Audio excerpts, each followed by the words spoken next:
chaos plays, dodging the punches from 100 ways. Press your patient with a questioning grin. This is where the real talk begins. Elephant stomp, donkeys bray. Who's got answers? Who's to say? They're no saints, they're no kings, just two voices breaking strings. Stuck in the middle where the chaos plays, dodging the punches from 100 ways. Press your patient with a questioning grin. This is where the real talk begins. Trumpets shout, but they're out of tune. Drums are banging some marching tune. Josh and Elias, where's the groove? Sky's the beat that makes you move. Stuck in the middle, but they're holding tight. Talking through the madness in the fading light. Progressive patriot standing tall is the podcast that questions it all. Here, question. 1, 2, 3, 4.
Shit.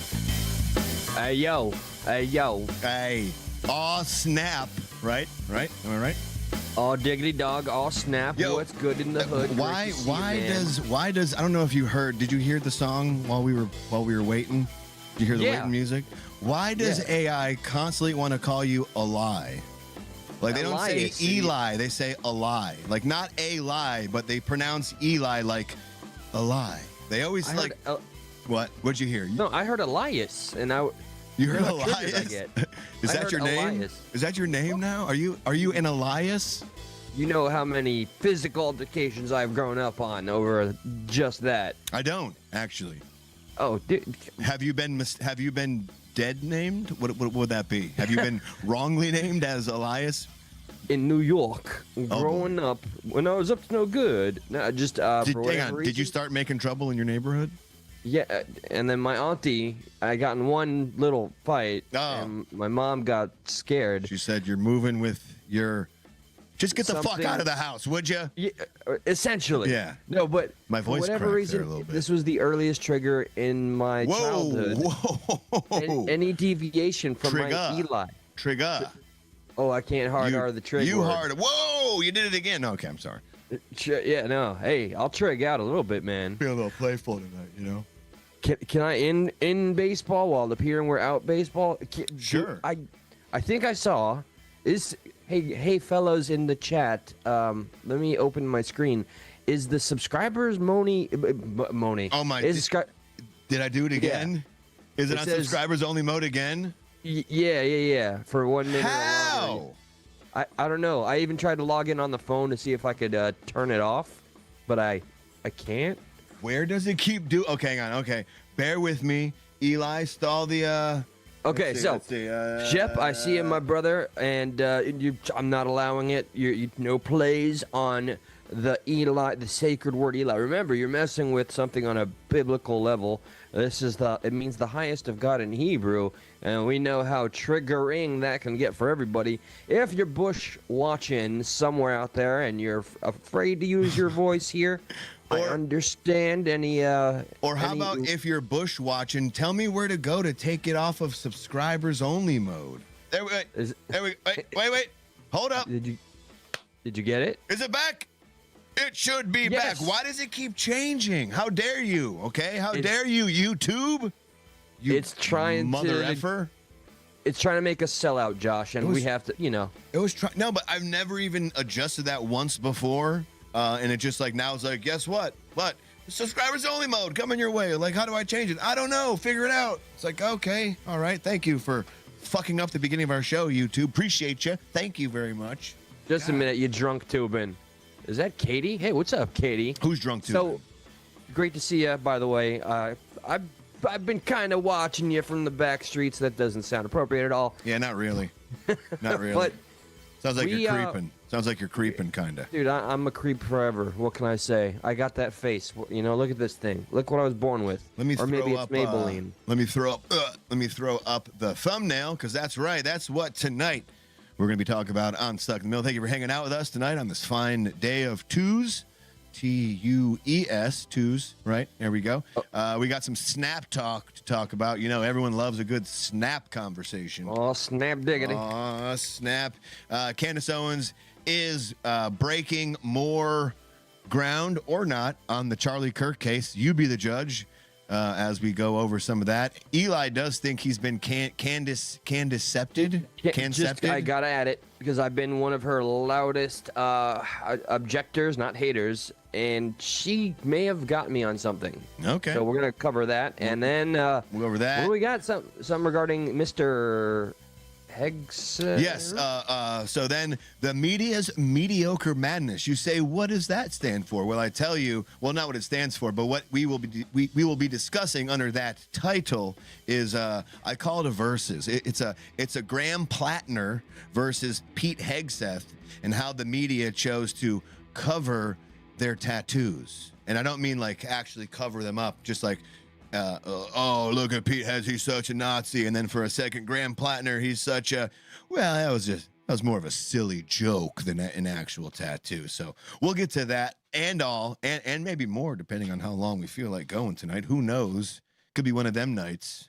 Eli's got a little shit-eating grin on his face. He's like, yeah, could be one Might of have those taken nights. one of them special pills to stick around a little longer. Oh, but shit. if you're joining us, feel free. If you're feeling a little frisky, hit that thumbs up. We like a thumbs up instead of a thumbs down. It's a better time when it's up. I made my coffee tonight. I made some coffee. See? And now this is confirmation. This is a good sign from the universe. We're gonna have a great one when Josh has his coffee. When Josh doesn't have his coffee, hell hath no fury. Well, listen. I don't want to do fake news here, okay? But like, I'm drinking coffee like the past every other episode, like tonight, not last episode, but the one before that. So like, you're really psyching people out though, because I think we've had some great episodes when coffee wasn't involved. When I lie, you go along with it. When you lie, you don't ever touch on my name, sir. Dang it, we're doing it. Never speak on my name. The wrong kid died. Let's get into it. All right, let's get into some snap fun. And it's been a lot of fun to watch. I mean, I'm sure there's a risk of sounding insensitive. I'm not gonna lie. People. Yeah, sounds a little. You're like, it's been a lot of fun to watch people like be like, I can't eat food. You're like, this is awesome. Glad I tuned in for this. I'd pay-per-view this shit if I could figure out how to like monetize it. Wait a minute. Oh my god, fucking like remember like those like sweepstakes people would hit like in the grocery store, like, yo, you got like 1 minute, get all the food you want, right? But now it's like Squid Games, and the end of the game is like the last person alive gets to do that for like 15 seconds. You know what I mean? Yeah. 15 seconds, and then they go like, but 15 seconds is not enough time to get across the store. Like, I don't care. You're the last one alive. You got 15 seconds. And you have to cannibalize your opponent if you even want some of that food. I think it's a must now if you want to stay alive. You got to eat people, Eli, because a lie. That's because Don't do that shit, Snap's going away, man. Snap, going away, what I mean to say is, since the government is shut down, people aren't getting their money. And that's about 42 million people, to be exact. That's a lot of people, man. That's a lot. It's like, there's 330 million. Let's just say it's like, 33 million people. What is that, like 10%. I'm not a good math person, so. Dude, math. That's I like don't wanna... 77% of America. There's 42 million people. Whoa. Yeah, dude, I dropped out during Algebra 1B. Okay, you don't want to talk to me about Brag much? stinking math. Huh? Brag much? True. Alvin Listen, brag much? Jeez, God. those of you in chat, I really need to, since I don't trust this guy, I need to rely on those of you. You tell me, is this an evil thought? Like, I bear in mind, of course, there's going to be people that don't Catch me deserve... outside, girl. That's an evil thought. Damn it. It's amazing how many years we've been doing this, and sometimes the punnery is unexpected to this day. Son of a and bitch. then afterwards, I'm just like, you know, like Curb Your Enthusiasm moment, music plays. Is this an evil thought?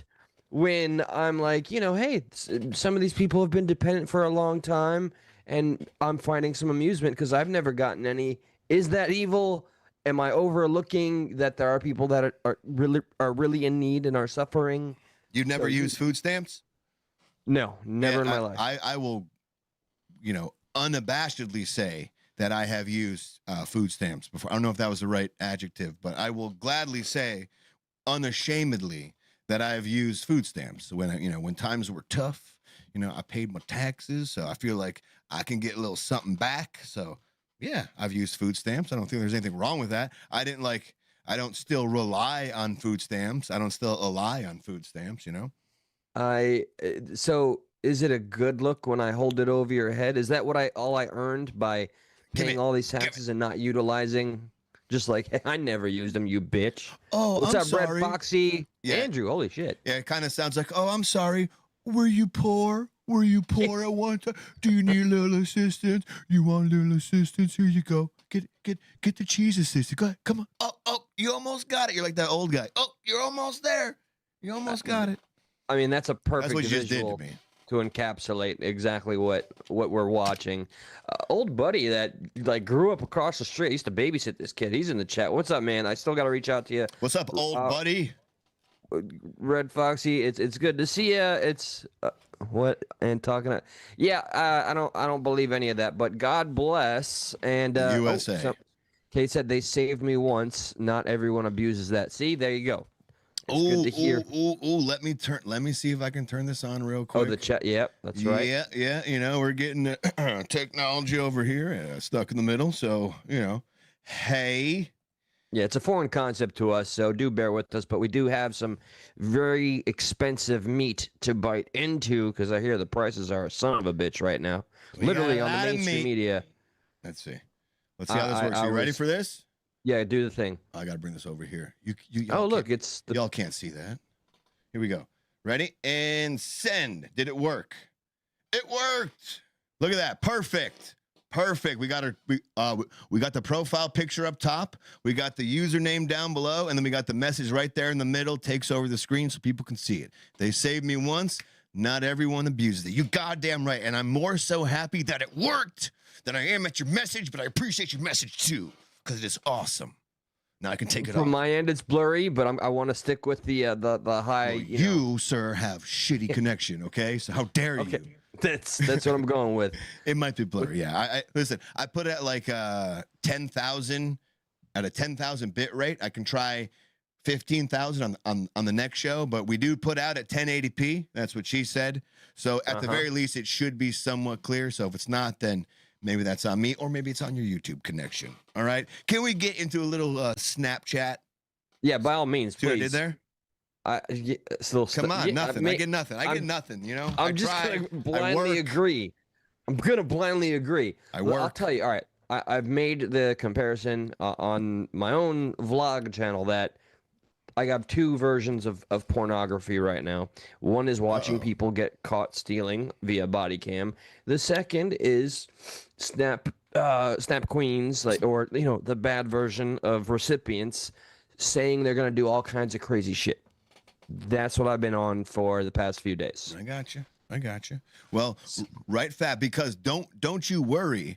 at the tail end of this, we got your snap queens, your snap king, if you will, too. Like we got all of them, and we'll get to them. But let's kind of start at the beginning, just real quick, just a nice little preface, real quick. Again, as the federal government shutdown continues without an end in sight, in just a few days, tens of millions of people are at risk of losing federal food and nutrition benefits as a result. This includes, like I said, 42 million people who rely on the Supplemental Nutrition Assistance Program, aka SNAP. Right? That's how you say it. Oh, SNAP. Oh. I thought you just did this every time you read it. Like, I was wondering why you said it out loud. Okay, Yeah, got you. like every time I would go to check out with my food, like they'd be like, "All right, sir, and your total is 181.92," and I'd be like, Yeah, like like- 192 times. "No, That's how you pay. you're supposed to snap, and you get it right." And they're like, And they snap "Sir, back. yeah, sir, what are you doing?" I'm like, "Hang on, let me try it again." See, snap. Like, that's sir, my you SNAP need benefit. to apply. You need to apply for SNAP. You can't just snap your fingers. Like, God damn it! That's why I thought they called it SNAP. That's what explains what I saw in the other aisle the other day. So, okay. Thank you for the confirmation, sir. Or you just saw a guy holding down a tune. You know, I thought that was you payment. never know. You never know. All right, get A on good out of tune here. or snap. So the Trump administration has warned that the debit-like EBT cards will not be refilled and that the program will run out of money on November 1st. That means the people who rely on federal government supplying or resupplying their SNAP cards, they will not receive that come November 1st. SNAP, the country's largest anti-hunger program, dates back to the Great Depression and has never been disrupted in this manner before. Most recipients are seniors, family with kids, and people with disabilities. So now you have individual states who are coming up, and they're like, you know what? We can't rely on the government to fix this problem. We have to rely on it as the states ourselves. So now you have a lot of states actually stepping up and doing what the federal government isn't doing, and they will not be reimbursed for that, believe it or not. So even if they pay whatever their SNAP recipients are owed, whenever the government comes back online. Wow, word salad. Whenever they come back online, they won't be reimbursed for that fee. It's just like, oh, cool, you decide to pay them, not on us. Sorry. Wow. Okay. I mean, you Weird, know what? right? I'm not fucking surprised. No? I mean, it's just when you, with manners like this, you just come to expect the worst case scenario, I guess.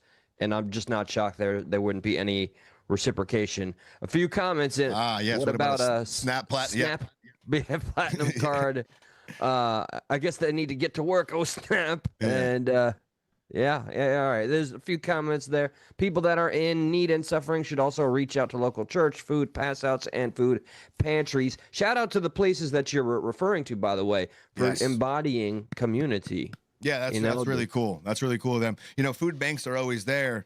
It's a weird thing to, you know, I feel like as a rich society as we are, like maybe we shouldn't have food banks because everyone should be taken care of. So it is kind of like, I do feel weird to say I'm glad to have them because like that does mean there are people who are without. You know, when you're glad to have something like a food bank, there are people who are without, who are suffering. So that is kind of a juxtaposition, a bummer to that statement. But because of people who are without, I am glad that we have places like that where they just, you know, they work their ass off to give people food. People volunteer to help them cook food, to help serve food. So there are places out there like that that have always been doing that, but they can't handle a sudden influx of thousands, 10,000s of people, you know? So that is a great sentiment. And I'm not even, because that was actually shared across some of these, like Gavin Newsom, I believe he's sending like more National Guards to help food banks or something like that. But it's like, no, food, right? Yeah, you can have like, what are you going to protect people from from fighting each other to get food? Like they want more food. They don't want more security. You know, when food portions stay the same and there's more people getting food, it's like, it's not what we want That's the here. government showing their hand at just how much they don't trust us, which is hilarious given how much we don't trust them. Yeah. It's like, Who's making the first move here? it's like the Spider-Man meme, and like both Spider-Man, like they're all pointing back at each other. It's like, you're the problem. No, you're the problem. It's like, And I'm thinking about, for whatever reason, The Last of Us 1 or the HBO series, how they have those zones, and ration everything out too. Yeah, I know. Like, that's like the beginning. And like when you play Last of Us, you've come in really at like when everything has failed, and you see like what it was like, and you see kind of what it is. So hopefully we don't get to that point. But for instance, there are states who are stepping up, as we were talking about. For instance, Virginia's Governor Glenn Youngkin has said SNAP benefits will continue to be paid in spite the lack of USDA funding. He says the Commonwealth will provide food benefits until congressional Democrats put the interests of Virginians in need ahead of their politics. Kind of playing the blame game there, but okay, let's keep that. Right. I mean, no. Are we shocked at all? No, we're not. We're not. It's going to be one finger pointing at the other. No accountability is going to be explored here. Yeah. No. And, Republicans do control the majority, and I understand where the Democrats have the advantage. But right now, when the government shutdown is happening, regardless of who is really to blame, the person who controls all three or two areas, the executive branch, the legislative, and whatever the other one is, the House and the Senate, and then our president is also a Republican. It's like, well, goddamn, you guys are going to take the blame, unfortunately, whether it was your fault or not, really. Yeah, while the consensus is essentially it's a 50-50 split on blame game here. Yeah. It seems to default because our president is Republican and the majority is Republicans. That's why it's just being said, if you ask, the Republicans are somewhat more at fault, even though the issue is a 50-50. But okay, I digress. Louisiana has also confirmed it will keep paying SNAP benefits using state funds, but only until November 1st. So it seems like once the December deadline comes around, and I guess I don't know how that works, but maybe if you applied for SNAP benefits later in November, you don't qualify for that November 4th round. But regardless, the idea there is Louisiana is still trying to do something to get some people food and not rely on the government. Again, California, which has the largest number of SNAP recipients in the country, so they are number one on the list of how many people they have on their program. God bless the blue states. You know it. Governor Gavin Newsom has confirmed the state is fast-tracking $80 million. Where they get that money from? Not from the Palisades fire, not fixing that. $80 million in funds for food banks, and that the National Guard may also be used to distribute food to those in need. So they're finding $80 million, even though I think they're not doing too well financially. Maybe I'm speaking out my bum there, but they did get $80 million from somewhere. So there you go. But that is a blue state that's helping their people out. You can't knock them for that, right? You can't. You can, but. Yeah, no, I'm just so proud of them showing how accomplished they are, especially with their no cash bail, everything. And yeah, no, it's a good thing. Great. Yeah. Great. I'm happy for them. In similar moves, or I should say similar moves have been made in Colorado, whereas Governor Jared Polis confirming he has requested the state legislature to use $10 million from the state's general fund to support food banks. And also Governor Tim Walz of Minnesota and Michelle Lujan of New Mexico have both confirmed similar plans where they're going to allocate some money from the state legislature. Not all of it, but just some to kind of help. Because hopefully it's not going to last that long. I don't know. Do we know how long the longest government shutdown has lasted? We're, I believe, in the throes of that now. We've surpassed Really? This is officially the longest since... I fucking forget. We spoke on it not that long ago. Since Bill Clinton. This is the official longest time, yes. So the second one would be under Bill Clinton. Like the second longest it's gone down has been under Bill Clinton. Okay. That is right. Interesting.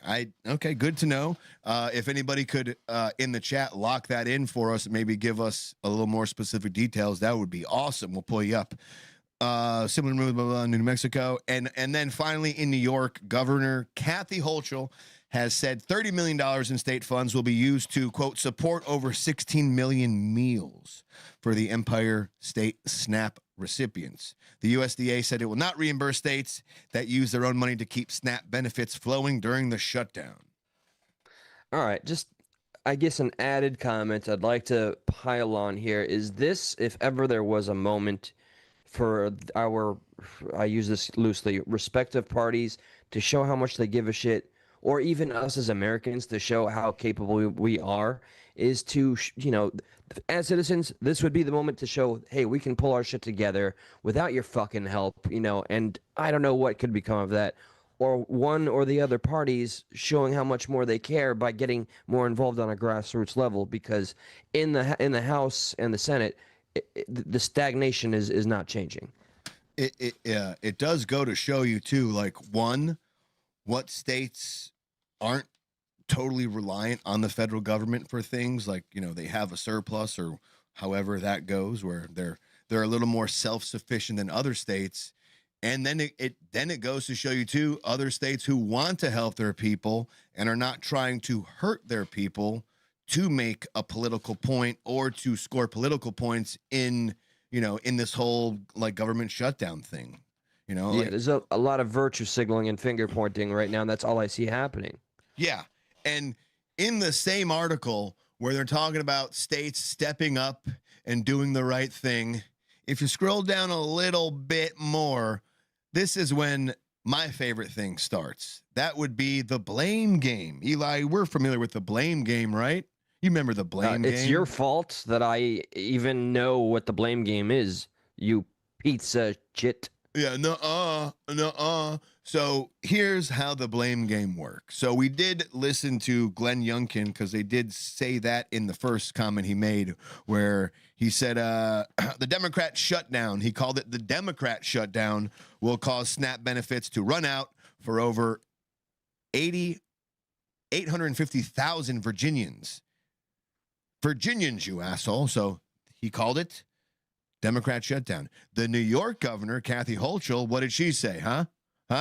What did she say? She said, I'm doing everything in my power to soften the blow of the destruction Republicans are doing in Washington.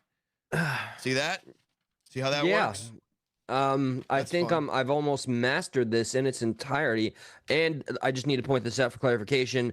Thank you for the correction. This is okay. I misspoke. This is the second longest. The first one was 35 days. We're on day 28, and I blame you for my misinformation, Josh. Oh, is that Martin Speaks? Yeah. Okay, we're putting that up there. Bam, longest was 35 days. We shut it down on 10/20. It's been 28 days. So it's not quite the longest yet. But man, we're catching up. If we aren't catching up quite quickly, right? We'll get there. Don't worry about it. We'll get there. It goes on to say the New Mexico, blah blah blah blah blah. Did I say New Mexico? Blah blah blah blah blah blah blah. Okay. Blah blah blah blah blah. You make a strong point. Yes. The New Mexico governor, Michelle Lujan Grisham.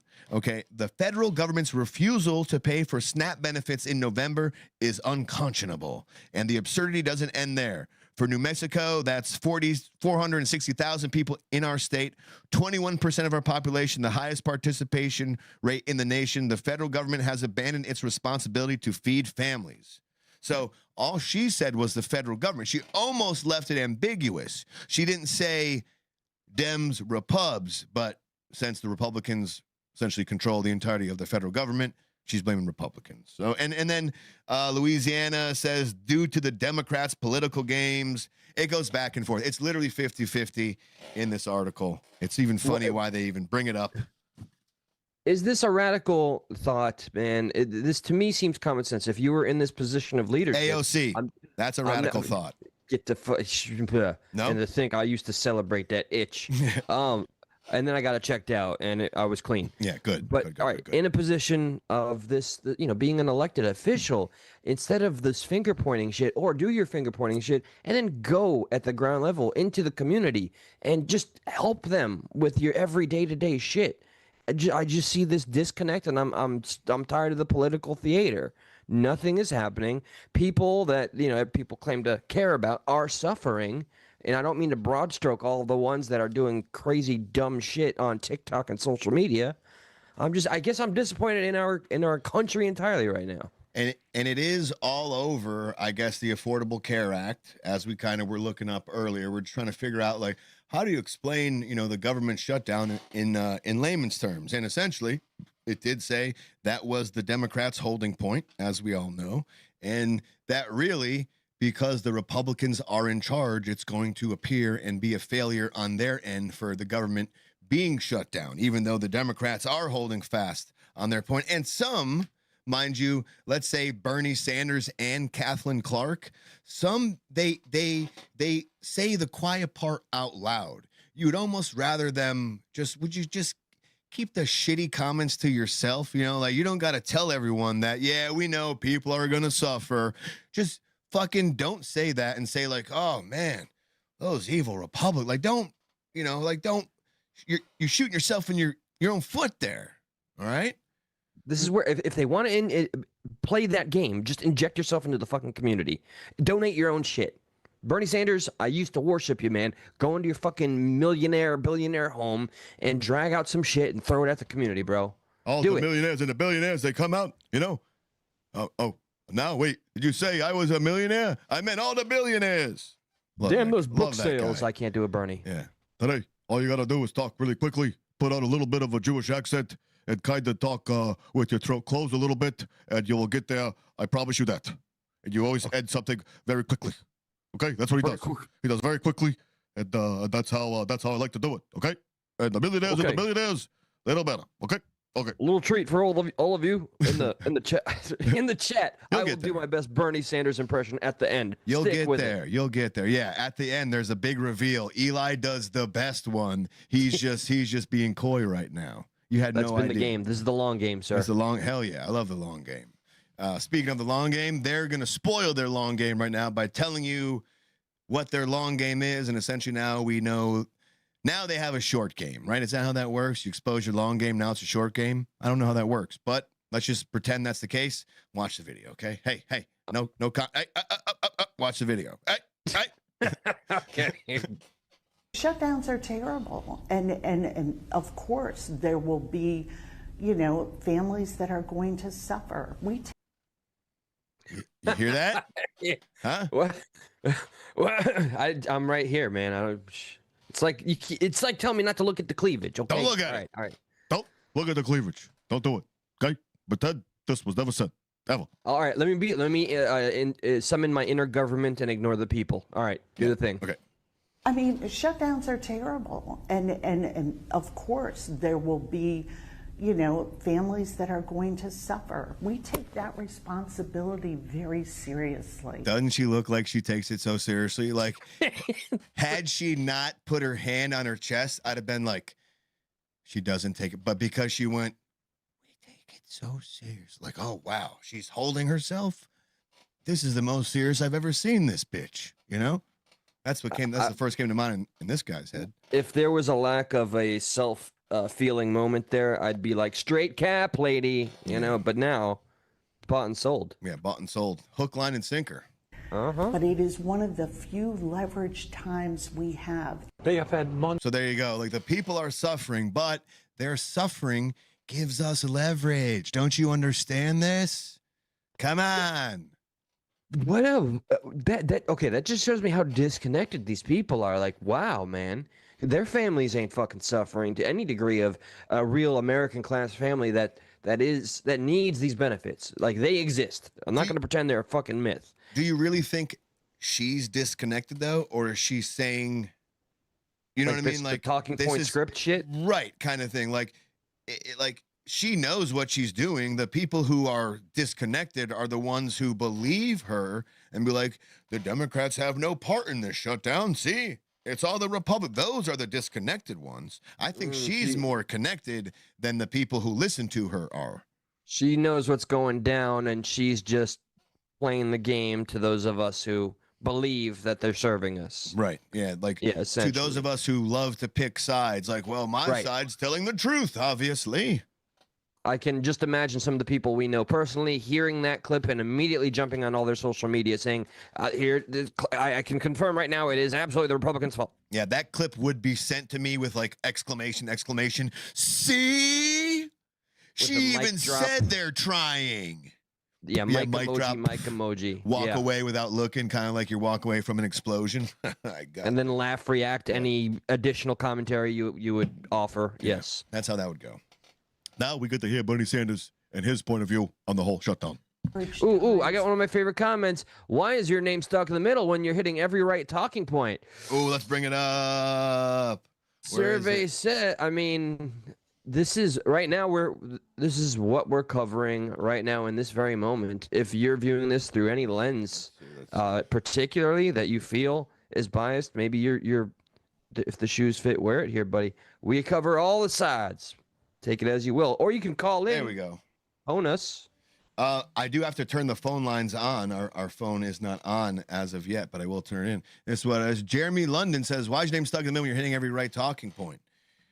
Yeah, as you just said. I'm sorry to repeat it again, but yeah, I don't know what like how do you not navigate this where like just because you're hitting a right talking point that means you're on the right, and when you hit a left talking point you're on the left. Like how do you go about it to where like I'm only talking about the talking point? Yeah, like we have a list. We cover the ground on the left and the right. We are consistent. Consistent. I'm not going to deny though, and I'll say this with my chest out: the left right now and for quite some time are the loudest agitators. And I'll stand by that as a former Democrat, a former progressive, someone that went door to door to help get Bernie Sanders elected. Look how well that went. The DNC fucked us.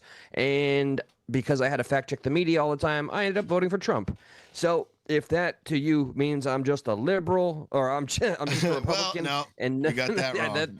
that went backwards. You got that in the opposite. Then you're more than welcome to stay here and go tit for tat for us here, bud. But this is what I see, and I can only say what I see. I am gonna in the next video. There was a viral Newsmax clip going around talking about like food stamp stuff like that. So I do have some statistics to quote unquote correct that video. So if you just stick around long enough, hopefully you will see us, correct some of the other side there. But or just jump to conclusions. We love it. So keep on fun critiquing the comments. left, though. Man, Yeah. God, so much fun. I mean, which party loved the masks and wanted more pokes and jabs and still does? All right, anyway, do go on. Yeah, which party still wears 3 masks? I know one personally. With BLM on the front forward one. Yeah. Which is fine, but like we know that mask is always going to be the third one. Will never be the first one. Will never be the second one. That has to be the third one. Of course. Let's finish what Bernie was trying to say before we please, Bernie. Get too far. Bernie bust. They have had months to negotiate. And you reopen the government, and we lose our leverage, and they say, well, we want this, we want that. No, there has to be an agreement right now. That's what this whole shutdown is about. I mean, so essentially, he's not being as brash as Catherine there, but he's like, the whole shutdown is about, we need an agreement on this specific thing. So there you go. Using the same language. It just sounds. I mean, they are the ones that are more connected because they're not gonna suffer to any capacity. So they know the game and they're playing it, and everybody else is the fools that are gonna go after each other, and no progress will be obtained. Here's this clip. This was making the rounds. This guy was making the rounds from Newsmax here. I thought that was Rachel Maddow from afar. Okay. Let's see. What's his name? Robert Flaherty? What's his name? Rob Finnerty, part of Newsmax. Yeah, let's play this clip. Let me find the video, sir. Yeah, do the thing. Appreciate all the participation in the chat, by the way. I personally go through after every upload and read every single comment. Thank you for the engagement. He's not lying either. He does. Painstaking. Democrats keep doubling down on stupid. Yes, but they know the game, but they play it against Americans. Thank you, Tata, and the Nothing Killer. He painstakingly goes through every single chat he can. All right, let's listen to this guy, and I have some points of correction for him, I believe. So let's play this. Continue on with the snap debate. There are 42 million people in this country that need food stamps on a weekly basis. And we're saying people deliberately instead of Americans, because most of the people that are on food stamps aren't even from this country. 45% of that. But from doesn't mean illegal, right? Just right. No. Yeah. He should say they weren't born here. Right. He's not Okay. saying I didn't see it coming either way, but I was like, okay, that's all right, what, bet. that's what she said. Okay, let's keep. She always does. 45% of Afghanistan immigrants, back up. Americans, because most of the people that are on food stamps aren't even from this country. Bam. 45% of Afghanistan immigrants are on food stamps. Okay. So I was intrigued by his comments there, right? So I did do a little research, and the highest number, and it's kind of all downhill from here. I don't think if they're American citizens, I don't really see what matters about why they're, like, if they're illegal people, sure, right? But Afghanistan, he's claiming 45.6%. The highest number I could find, and you may say it's not that big of a deal, 35%. It's about 10% difference, right? Yeah, I mean, I'm a master at math, but when it comes to the media, the embellishments never shock me ananymore. Yeah. But yeah, I got you. It does get kind of more crazy from there. 42% of Somali immigrants, 34%. Somali immigrant. Okay, you know what? Let's just let him rattle off the whole thing real quick, and I won't keep pausing after each one. 45% of Afghanistan immigrants are on food stamps. 42% of Somali immigrants, 34% of every immigrant from Iraq, 23% of Haitians, 59% of all illegal aliens are collecting food stamps. I gotta. Whoa. I don't even know how that's possible. That's not 59% of all SNAP recipients. He's saying of the 100% of illegal aliens who come here, 59% of them are receiving food stamps. I don't know. Okay, so real quick, just to start in order. Somali, he's claiming 42.4%. The highest I could find of Somali immigrants, 13.7%. It's a big difference, Okay. right? Yeah. 22% of Somalis claim food insecurity, but that's a different than being on SNAP. Just food insecurity is like, I don't have a lot of food. I'm not saying I need assistance. I'm just saying it's rare for me to find. Don't know why they wouldn't they're get just on polling that they're struggling. They're polling that they're food insecure, 22%, but only 13.7% of Somali immigrants are on SNAP, and he's claiming 42.4%. That's a big discrepancy. Okay. Iraq, the claim is 34.8%. The highest I could find is, I don't like your rack. I like my rack. I All like right, your continue. rack. The highest I could find is 12.2%. 12.2 out of the 34. And What then, the what? yeah, I know. Okay, go on. It's definitely a lot. It feels like it's a lot higher. Then another number that's in there is like, so you have 12.2% of Iraq immigrants are on SNAP, but then 23.3% of the household heads who are Iraq are on. So I don't understand the, like, what's distinguished there. So you have 12.2% of Iraqi immigrants are on SNAP, but then 23.3% are the heads of their households. They're receiving SNAP. So, like, I don't know if that means they have people who aren't. I don't know what that stat means. The breadwinner. Yes. The breadwinner of the household is on SNAP. Right. So, like, 23% of the Iraqi breadwinners are on SNAP, but in totality of the Iraqi immigrant population, it's 12.2%. Right. And then we go to Haitians. Their claim is 23.3%. And the highest I could find is 17.8%, with that household statistic being 28%. What outlet is this that's up here? Newsmax? I think Is it it's okay? Newsmax. I think it's Is Newsmax. that viewed in any one political spectrum more so than the other? It's definitely, they definitely lean a little more right, I think, but they got Chris Cuomo on there. Fucking Cuomo's on that shit? Yeah, Okay. I believe he's on Newsmax. Mainstreaming, man. Look, I'm glad to see. Look, we're calling it out on the right. The inflation, the bullshit, the hyperbole, and it's all over the place on the left. It's in the background on the fucking TV in the kitchen right now. I hear it. Let's finish this dude's video, and then I want to know if a lot of people. I don't know how many people are from Florida hanging out with us, But I want to know if the same type of vibe with what people do with their SNAP benefits happens in other states as well. Because I've seen this happen a lot, but let's just finish his little rant here. Illegal aliens are collecting food stamps, meaning that most of the people getting food stamps from the U.S. government and the U.S. taxpayer are not even Americans. Think about that. And we didn't know about any of this before the government shutdown started. But thanks to Democrats, we can confirm tonight that millions of Joe Biden illegal aliens, people who crossed the border when Joe was president, are now collecting food stamps from a program funded by hardworking American taxpayers. So there you go. There's his little spiel. Like that went a little viral over X this weekend. So figured we. Well, just to point out the obvious to me is I remember Pepper Trump remembers when Biden was in office that pizza chit. The borders were not secure, and they were the illegal immigrants and asylum seekers, both different things. And were they even getting changed full the dental. They definition. were getting a hotel stay. They had places paid for to be at. They were getting better treatment than American citizens. If I'm not mistaken, they changed the definition of asylum or asylum seeker, like what that could mean.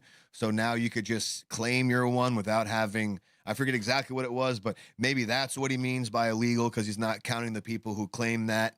You know, he doesn't really have any like typical news does, like typical talking head news. They're not showing like they're not citing their sources underneath them while they're talking. They're just kind of right. So we don't know how he's getting those numbers. So it's like, being a little disingenuous there, buddy. Right? A little bit. He threw the darts at the dartboard. Yeah. See what sticks. So now we go on to this version of the whole SNAP debacle, and why possibly a lot of people are really upset because they're not making they ain't making their dough. They ain't making their bank. And what I mean by that, and Eli vouch for me too, I knew of a gas station in South Florida that would buy your SNAP EBT card from you for 50 cents on the dollar cash. Then they would turn around and use your EBT card to buy products for their gas station that they paid half price for. And goddamn, if that wasn't like so many people doing that, I'd be, wow. Immensely prevalent. No more than, what was it? I want to say like 4 months ago, we had a major breaking incident like exactly what he described. So yeah, it still to this day happens. You know, no matter who's in office. Yeah. So yeah. Yeah. So allow somebody else to explain it better than we could. Okay. Break it down. Break it down. Break it down, my friend. All right, I'm gonna keep it a buck with y'all. Like, the real reason why a lot of people are upset about this whole food stamps, SNAP benefit thing, bro, is because they're selling their food stamps, bro. They're selling them. I'm telling you, they are selling their food stamps, bro. You know how many people in New York and other states right now are going to the corner store, the deli, and they're selling their food stamps, bro? They're selling, that's why they're getting like $4,000, $3,000 in food stamps, and they're selling it for cash. They'll get $4,000 in food stamps, and they'll just take like $1,000 in cash. Damn, they're getting ripped off. That's not even half. That's like 25 cents on the dollar.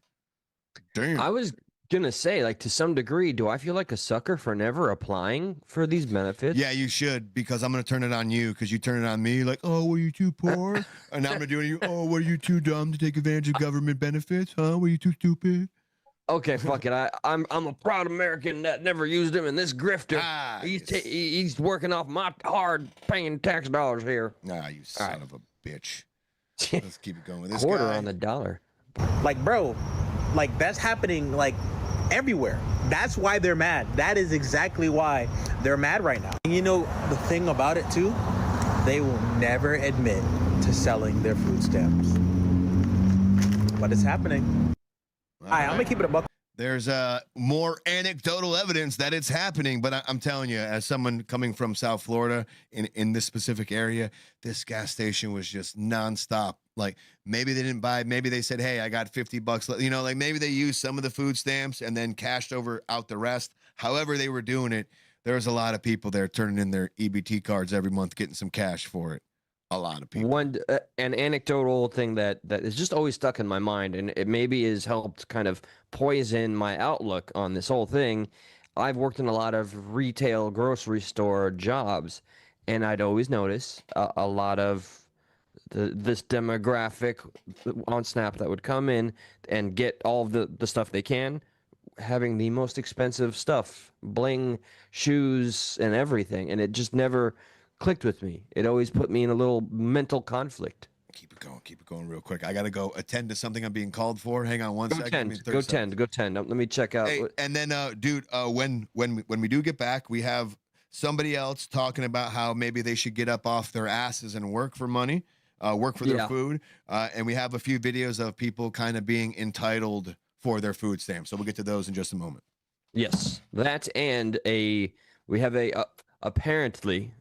Like, I don't want to get ahead of myself with the topics that we have for the docket chat, and it's great to see you guys. Thank you for engaging. There is talk of, like, November 3rd. Let me know if you've heard of this already. A massive, they're calling it war, to go into Walmart. It's being targeted. Walmart specifically is being named and targeted for November 3rd for the SNAP recipients that are suffering to go and loot every Walmart they can. This is not regulated to any one state. Apparently, this is countrywide.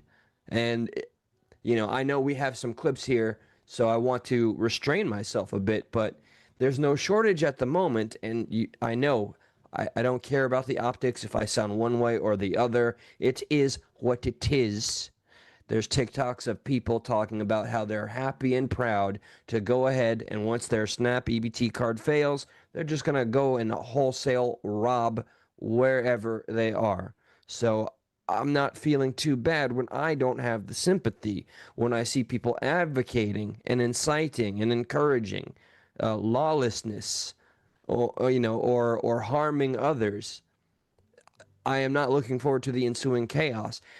This is all the actions of, to me, a party that I used to support, and it's like to me, it's like a phase that I had to get through and grow up. And I'm hopeful. I maintain my friendships with anybody on every side, every ideology, whatever culture or religion that is followed. And I'm looking forward to those people to do the right thing, all right? Stay keeping that job. Keep on doing whatever it is that's necessary. Show that you can be a part of the civil and civilization. Don't go freaking ham and lose it. Then you wonder why you're broad-stroked and looked at and or laughed at or made content on a show that claims to be stuck in the middle. Okay, it is contingent on those with the claim to show me otherwise. And I know they're not all bad. They're not all doing this. Should we turn the phones on? I mean, it looks pretty spicy right now. Yeah. I'm going to turn the phones on. The phones are on. I know somebody tried to call before. If you feel like trying to call again, you may feel free to. Let's see if I can find the number. There it is. Wait, no, that's on the bottom. Bam, up top it goes. 954-546-3455. That's 954-546-3455. We're going to finish off this Snap segment. And if you have anything else to say, go ahead, give us a call. So let's lead off. You want to now play some of the people feeling like they're entitled to get SNAP benefits? Absolutely. Yes. And then also do like this, and expecting top dollar for I expect to live a certain way, lobster and shrimp or whatever this one says. She's great. Yeah. This I have not seen. So this will be the first. From the sound of it, I'm not going to enjoy what I'm going to hear because I don't eat this fucking well. Well, maybe you should. Well, that's whose fault is that for? Oh, what you do, dumb? They do government assistance, huh? Come on, man. Damn my pride. I can't eat pride. You can't eat pride. It's too chewy, Or like the flag. It goes down and it would get stuck. Yeah, in the middle. That's better because if I said throat, it'd sound pretty gay. We were like a movie who does, how in 80s movies, at some point, the protagonist or antagonist would say the title of the movie. That's what we just did there. Yeah, dude. Sometimes I'm too stuck in the middle. Like, whoa, they did the thing. Whoa, he did the thing. Whoa. All right, let's play her. Let's watch her do her thing. And with food stamps getting cut off next month, like I don't have a kid that eats like a grown man. I eat like a grown. Oh, wait. She's got a kid that eats like a grown man. Turn it back on. That's our bad. Sorry. It's back on. It's our bad. It's going. Gotcha. Has anybody shown this to the left and the right on a large scale? Quick, someone send this grown man. Yeah, quick, someone send this to who's the House representative? Someone send this to Donald Trump. Quick, he's got to see this. She's got a grown man. Send a bunch of cheeseburgers that kid's way. By God, she has a kid that eats like a grown man. Turn the government back on, damn it. Kind of voice for okay. What have we done here? A grown man. I eat like a grown man. We like steak and lobster. She too eats. We have a serious situation, sir. But not only does she have a child and she is herself her own person, but both of them eat like grown men. Good God. And I don't know if you've noticed, but one's a female and one's a baby. How much financial profits do you think we got, sir? We don't got a lot to support all these grown men habits. You're like a fucking South Park parody. All right. It would be funny if, like, the baby was an actual grown man. Like, what's up? Yeah, I'm hungry. You know, it was like an actual grown man just in a baby's little or he just had a piece of lobster claw in his hand. Like, give me that fucking. I only got one left. I only got one left. What am I gonna do? I only got one left. He starts crying like a baby. I only got one left. With that grown ass voice. Shh, baby. Shh. You know, she starts to, pet his head. Shh, shh, shh. It's okay, Deshaun. It's okay. I only got one left. And no butter. And that's the real heartbreak. No but goddamn. What are you running a fucking? Is this Auschwitz?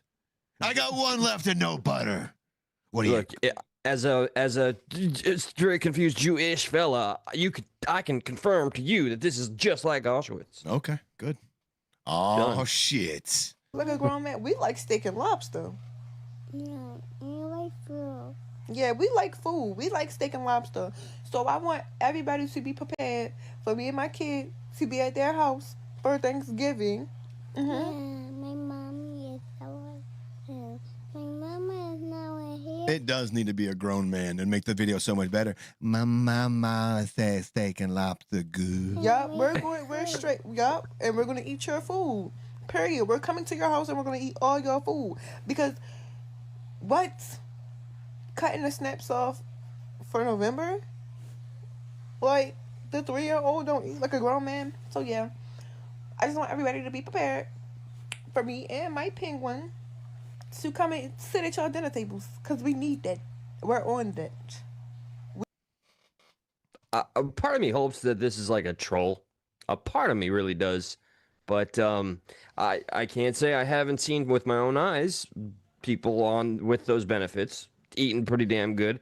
And yes, I've seen some comments in the chat because, I'm addicted. Tell me some comments to pull up, please. I love this new feature. All right, there was one saying, that bro, that's not every struggling American by Skinny Vedavici. Vedavici, hey, I know that from Doug.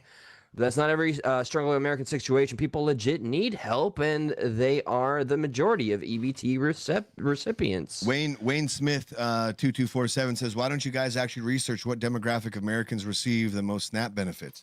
I'm assuming it would probably be like white people because white people make up the majority of America. So, I mean, for now, that would, I can look it up real quick. Look No, you're going to be on point. The majority of the population. Let's just make sure we're not pissing Wayne off. Wayne 2247.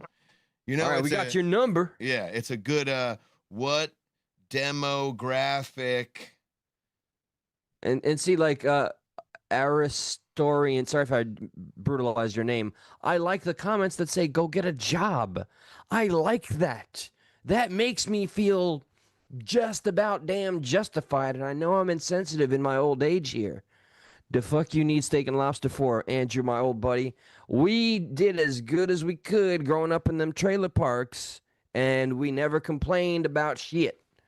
Ruh-roh. And we didn't demand no steak and lobster either. Ruh-roh. Let's see. It says the demographic that uses the most food stamps most often includes people living in households with children, the elderly, or a person with a disability.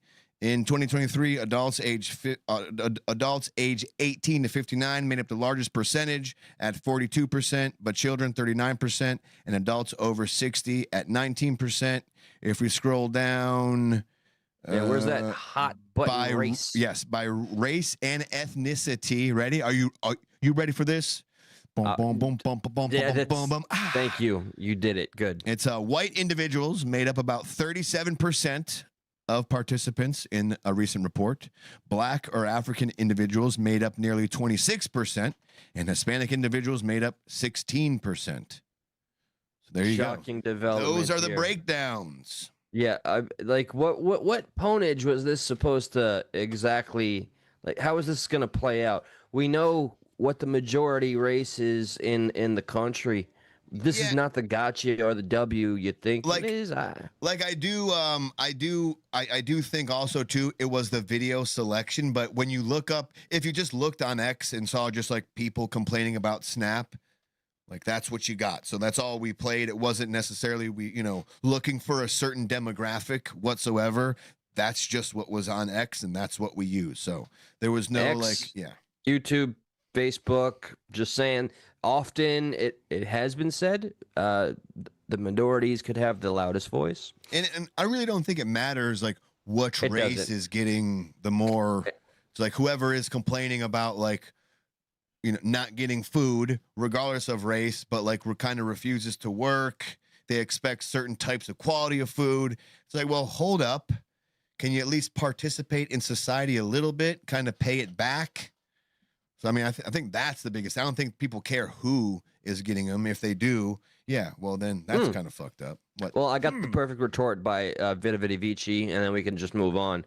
I'm not a selfish prick. Well, he won the entire debate there. I think selfish prick in regards to what? I don't know. And this is the first thing. Andrew Garcia, bless your heart. We don't know what this is. Send happy poop for 10 joules. No idea what the fuck that is. Happy poop, bro. Happy poop. Happy poop. It's a sent thing. Like it's a new thing. Oh, so, wait. We got sent. 10 joules. Hang on. I have no idea what it is. We got sent happy poop for 10 joules? I think that's the message, but I don't know what 10 joules is. But anyway, let's not get too lost in the sauce here. I just want to see if it comes up on Sassy Lady. On VMix as well. The graph says white women are the biggest recipients of SNAP. No one's making the argument otherwise. Who was the person that sent 10 joules real quick? Andrew Garcia, my old buddy that I've known since middle school. And what was his comment? Happy poop is the comment. 10 joules is what was given, and there's a present box there. I wonder how long ago it was. I can't find it. Is it that gone? God damn it. Dadgummit. Let's stick with the show, man. Stick with the show. I got you later. We're trying to figure this. We're trying to figure out all the good comments things. And then how about we finally close this off and then we'll fucking move on. How about that? Yeah, let's do the thing. Do the thing. He just sent it again, okay? Did he? Yes. And then we got to move on. It's right there in front of you. Andrew Garcia sent. It just says, I'll send again. People are sending joules. I don't know what that is, but it's happening. There's joules being sent. Why can't I show? It just says I'll send again. I got to figure this out. Listen, we're going to figure this out. So if you are sending cool things like that, we got to put it up. Our apologies. Thank you. Sorry, we're not new to doing this, but certain features have just been made available to us. Sent flour for 30. Yeah, no ideas. Okay. All right. Son of a shit. Let's please move on to the next. My apologies. Okay. My apologies. God bless you guys. Thank you. We'll take this off. Thank you so much for your contributions. How much does one have to make to become the top 1% earners in the world? $35,000? I don't know. Okay. I don't know. Is that true? The top 1% of earners is they're throwing up like, I don't know, emoji. Interesting. Oh, here we are. Now what happened? Nope, this is gonna be sassy. Oh yeah, you can tell sassy, right, just by looking at it. Like Sassy toxin. Sassy toxin. Gone. All right, check this out. Over the internet talking about if they don't get their food stamps next month, how they gonna go into these people's stores and take what they need. Talking all bold, like people owe them something. But I got a question. What makes you think that you entitled to take anything that you ain't worked for? You want another man or woman to get out there, plow the field, break their backs, while you sit back and watch, and you want to eat off their labor? What, like, the devil is a lie. Wouldn't it be funny if it's like she's like talking at like disabled people? Huh? You don't want to do shit, huh? I can't do nothing. You want to sit there, you want to suck off the government tit. Yeah. And you want to be a lazy piece of shit. No. Yeah, I could see the elderly and the less fortunate just laying there in anguish as she just gives them a good what for. But preach on, sister. I love this. I am trying my best. I'm 89. I just want to survive. You old piece of shit. I want to die. No, you better get to work. Finish that fence. Well, hurry up then and die. Okay. Can't even do that right. Yeah. Can't even die You're right. not getting paid to die. Called bold, entitled. I'm just gonna rewind a while little you bit. sit back and watch, and you want to eat off their labor. The devil is a lie. That's what you call bold, entitled, warped way of thinking. If you mad at anybody, talk to God about it because it's in his word. If a man chooses not to work, then he should not eat. God never blesses idleness. That goes for disabled people. That goes for all of you. All you people think like, oh, my legs don't work. Well, yeah, your legs don't work. You don't work. You get no food. All right. Is that how that works? That needs to be a T-shirt or on some commandment somewhere. I think it was. Merch. No, that'll be It was the 11th commandment. Then he was broken, unfortunately. Right. Like Monty Python or Mel Brooks. Yeah. Oi. Citizens. I was there. I have 15.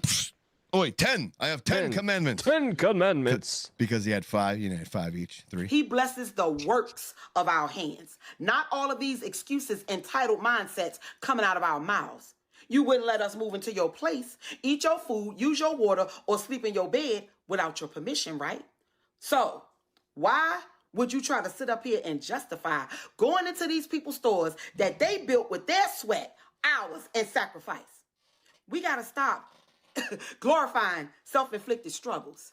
Get up off your behind and do what they're asking you to do. 20 hours, that's it.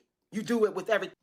Oh, yeah, that's a new thing in the SNAP benefits is they want you to try to, like, you have to work, too. Like, you can't just have no job.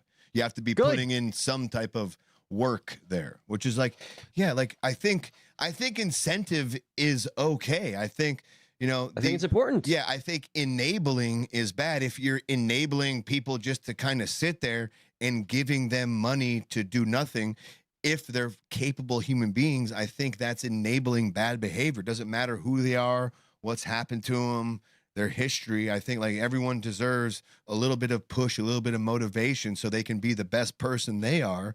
And just by giving people, and I'm not talking everybody, obviously, there are disabled people, there are mentally handicapped people, there are all certain types of people that need some assistance, but there are a lot of people that, you know, who use it, you know, whether just to sell it, whether just to help out a little bit, but it does kind of weed out people who don't need it. Because like, are they going to require disabled people and those types of people to maintain a 20-hour work week? I feel like fuck that. Right. No, right? Extenuating circumstances, of course, not being the case. That is what we shouldn't have to even clarify. We know of the cases where people just can't, their bodies won't, or their mental capacity. But to people that are fully capable, I won't have it. I won't hear it. Get out there and do just the fucking bare minimum. There's no excuse otherwise, in my opinion. And like, listen, go ahead and complain. I'm not going to knock you for complaining because like it just went from no requirements to something. So feel free. Like I'll be an ear to bitch to, be like, yeah, this fucking sucks. Yeah, you know, it does. But like, there is something to say, I think, again, and I'll at risk of going on and repeating the same thing just one more time, just like I do think there is something good to say about incentive. Like, hey, we're gonna help you out, but we just want to see you do a little something too as well. And hopefully that doesn't apply for disabled people or handicapped people, and just more so people who are fully capable to work, but they're just on hard times, or they're just like kind of like how I was. I didn't have a job for a little bit and I needed some help, but they're like, hey, we're going to help you out, but just as long as we know that you're constantly looking and or just doing something. And I don't even know, maybe they give you, like, maybe you can go volunteer for 20 hours a week somewhere. I'm not even sure what they consider work. Like if it has to be paid work, it can be volunteer work. I'm not really sure what that could be, but that doesn't feel bad, right? It doesn't feel that bad if you're capable. I don't think there's any way that a single person can tell me that an incentive is a negative thing. I don't think it can be done. You're more than welcome to make me a believer, but an incentive is a healthy thing. Okay? One would think. I don't see how you can politicize it and even try to frame an incentive to help you help yourself as a bad thing. That's lazy. That's a bad look. Own that shit. Well, how about this little change of course? How about incentive for talking mad shit about your friend, for talking mad shit and stirring up some controversy, and you're only becoming more incentivized because you see your views growing and you see all your I'm talking about one Candace Owens. God, that's some incentive. Yeah, your bestie. We will not break into her right this second. Let's do our due diligence on the Mike McCoy thing first, but I think that's someone who is seeing some incentive for what she's talking about, and it's further incentivizing her to continue, right? I mean, I need to point out that this was relayed to me. This is word of mouth, but I won't name their names. It's I don't want, just in case you're wrong. I was told today during a prior live stream, Richard, that there you go. I was waiting for it. She literally, and I quote, said she does this for the money. I can't put any credence to that. When did she say that? Today? Yeah, that apparently today, but again, word of mouth. What's crazy to me is, though, watching her live streams and doing the timestamps, she'll lead with I got the most important thing to say, and it's pulling at all your heartstrings, but first, a word from our sponsor. Did you know that Angus beef, it's absolutely wild. Well, I mean, we did try to, we were a little convoluted when we went over it on Saturday, but luckily for us, the internet kicks ass, and somebody out there, I guess his name is Jake Lee, he broke down the whole Mikey McCoy thing a lot better than we could ever do, because he just had a lot more information. And let's go ahead and look at that video. We'll look at something else that's in relation to that, and after we tackle those two topics, we'll get into this Candace Owens video. Okay. With that being said, I'd like to just quickly point out, hey guys, the only currency we have is your engagement here. Thank you so much for being a part of the show. Feel free to drop a like, subscribe if you have yet to be a part of the conversation, and please continue to challenge us. We don't want to be an echo chamber. We invite the challenge of discourse. Always. All right. Did my thing. Did yo thing. All right, here's the let's get rid of, we covered the snap. We're done with the snap. Boom. Okay. It's someone is always paying someone. Yes, obviously someone is always paying someone. The thing is, if you're going to frame it as if you're on some self-righteous cause for good and for God, you can't deny the optics of doing 4 sponsor reads while getting $200 to $500 super chats every 5 seconds. I mean, look at Moist Critical. He literally used his giant platform and said, I have enough money. Please keep your money. Okay, so that's the kind of shit that will at least get my attention and gain my respect. You can't pay the bills with it, but I'm just saying that's how it is. All right. Don't torture me with Candace. Oh, sorry, bud. Sorry, Mishka. We love you. It says, Zeke right here says, right wing has no problem shilling with their grifter in chief, Donald Trump. Tata says, we all are paid for sure. I guess we're paid. Andrew Garcia again says, yeah, I sent you some jewels, mofo. We're trying to figure out how to see him. We'll get to that. Yep. What we also haven't came across yet is super chats. I'm not even sure if vertical streams can receive super chats, and if we can, hopefully my program over here can pull up the fucking super chat, because I'm not even seeing Jules on this fucking side, but we'll get there. Bear with us. Okay, Happy Troll says, I feel bad for people that actually need Snap, but I find it so unbelievably humorous and amazing that the leeches are crying. The ones that do the least are the loudest is kind of a point I was trying to get out earlier. Yes. So let's check out this little Mikey McCoy video here. Mikey McCoy. Yes. Charlie Kirk's chief of staff. This is him on the day that Charlie died. And let's just say his behavior was a little more than just odd that day. Check this out. You can see Mikey identified there on the left, or standing next to the left of the tent.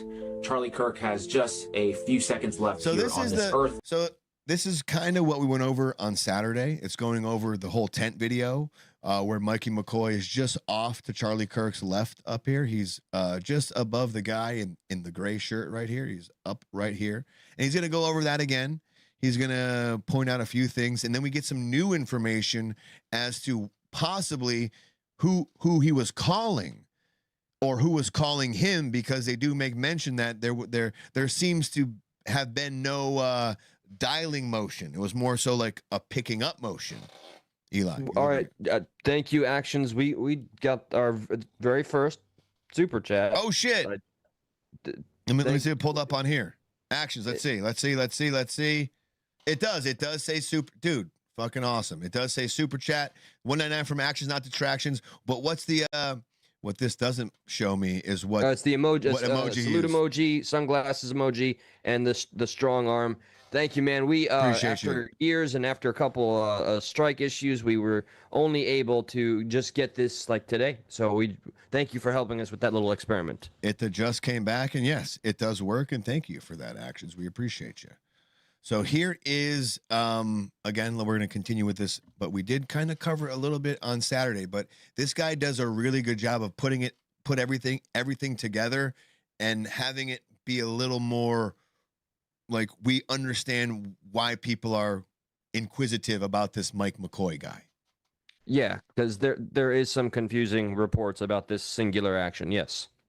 Charlie Kirk has just a few seconds left here on this earth, and you can see here, as soon as Charlie is hit, Mikey, in one swift motion, picks up the phone. I'm going full screen for this. Looks to be calling someone. Very odd. He doesn't duck down like everybody else. He doesn't run to Charlie's aid. He literally picks up the phone and turns around and starts walking. And it's like, in what appears to be less than a second, as soon as he's caught, it looks like he picks up the phone and walks away, which is weird. And you know me, so far with the whole Charlie Kirk thing, I've been very official narrative. We've gone over a lot of the conspiracies and kind of have found room or grounds to be like, this is really not that compelling. But at least for me, this one has been like, yeah, that is kind of fucking weird why he just walks away so nonchalantly when everyone's freaking out. You brought up a good opinion last week that it could have been shock. He could have been in shock as he walked away. I do like that. I do like that because it does ground it a little more as opposed to getting all out there and wild. Like, oh, he's part. It's like, okay, wait. He could have been in shock. In fairness, it's what we try to do here. In the realm of speculation, we try to put or apply every possibility and have some form of consensus. With that being a possibility, I still think it is a strange thing. It 100%. I do want to add, I love this. All right, so was Tata somebody that was, or whatever the case? Tata's the one that said that we were paid.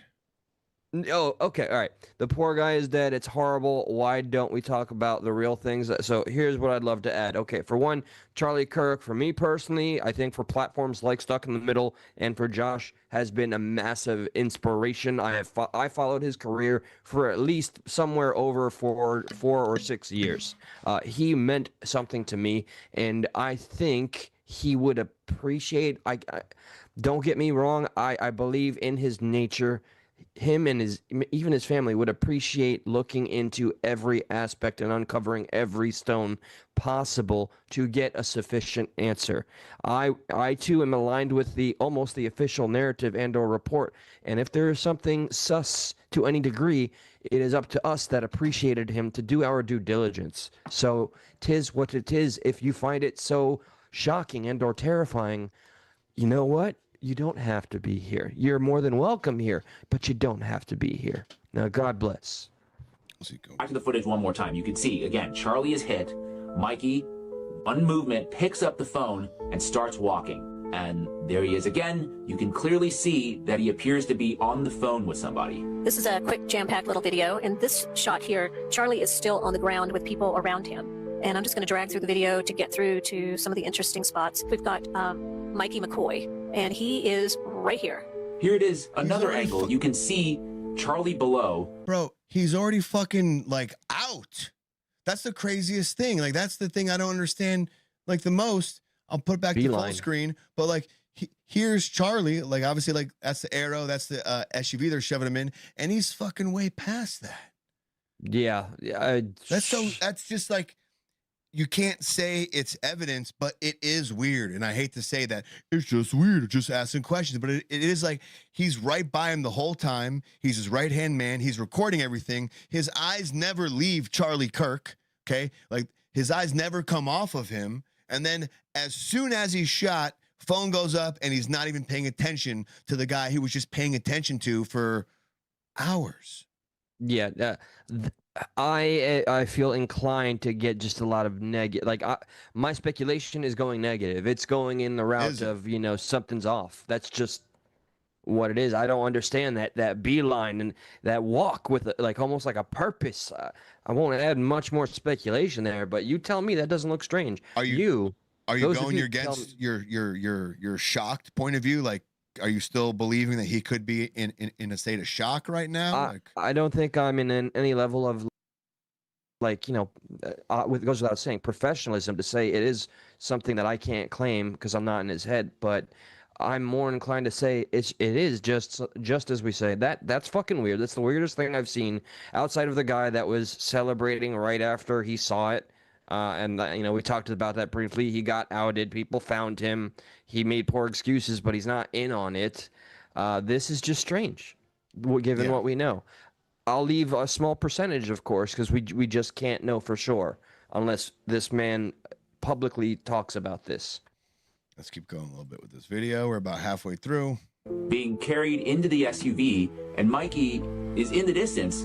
Looks to be still just on the phone, casually strolling away from the scene of the crime. Is that normal? And maybe the bigger question I'm thinking, and you're probably wondering the same thing too, is who was he calling? Well, so this is weird. So this is where a little more shit comes up. Who was he calling? Obviously, he just pulled up a picture of Erica Kirk there. Listen to him. I did some digging, and according to the New York Times, it was one Erica Kirk. Quote, Miss Kirk was sitting... How the fuck would the New York Times have who this guy called? Why were they so intrigued about who he called before this video came out? Like, were people already intrigued of who Mikey McCoy called? Like, you know what I mean? Like, the timing is weird. It's, again, enough flags are kind of being noticed as red that it's forming a question. I'm referring one more brief moment to another comment saying we're trying to frame a narrative. By God, no, we have said we mostly support the official, like Tyler Robinson is the guy. There's no other fuckery afoot. This here has our attention, and we're speculating. And you tell me it's not strange that the New York Times immediately felt it necessary to report on what the fuck Mike McCoy was doing in that moment out of all the people that were there and all the people involved. Yeah. So it has like half my attention. Like I'm half intrigued, and my bullshit meter is also half up too. Like, and then there's a percentage of fatigue, honestly. Yes. Oh my God. Yes. It really is. It really is. Like even talking about this again, I was like, it's just fucking. As long as, I mean, I don't know. Do you feel like aside from this, it's mostly answered? I mean, this is the strangest thing out of everything to me. After this, we'll play something that Kash Patel said, and I think his answer clarifies some things in which we don't have. So okay, I'd appreciate that. Sure. Yep.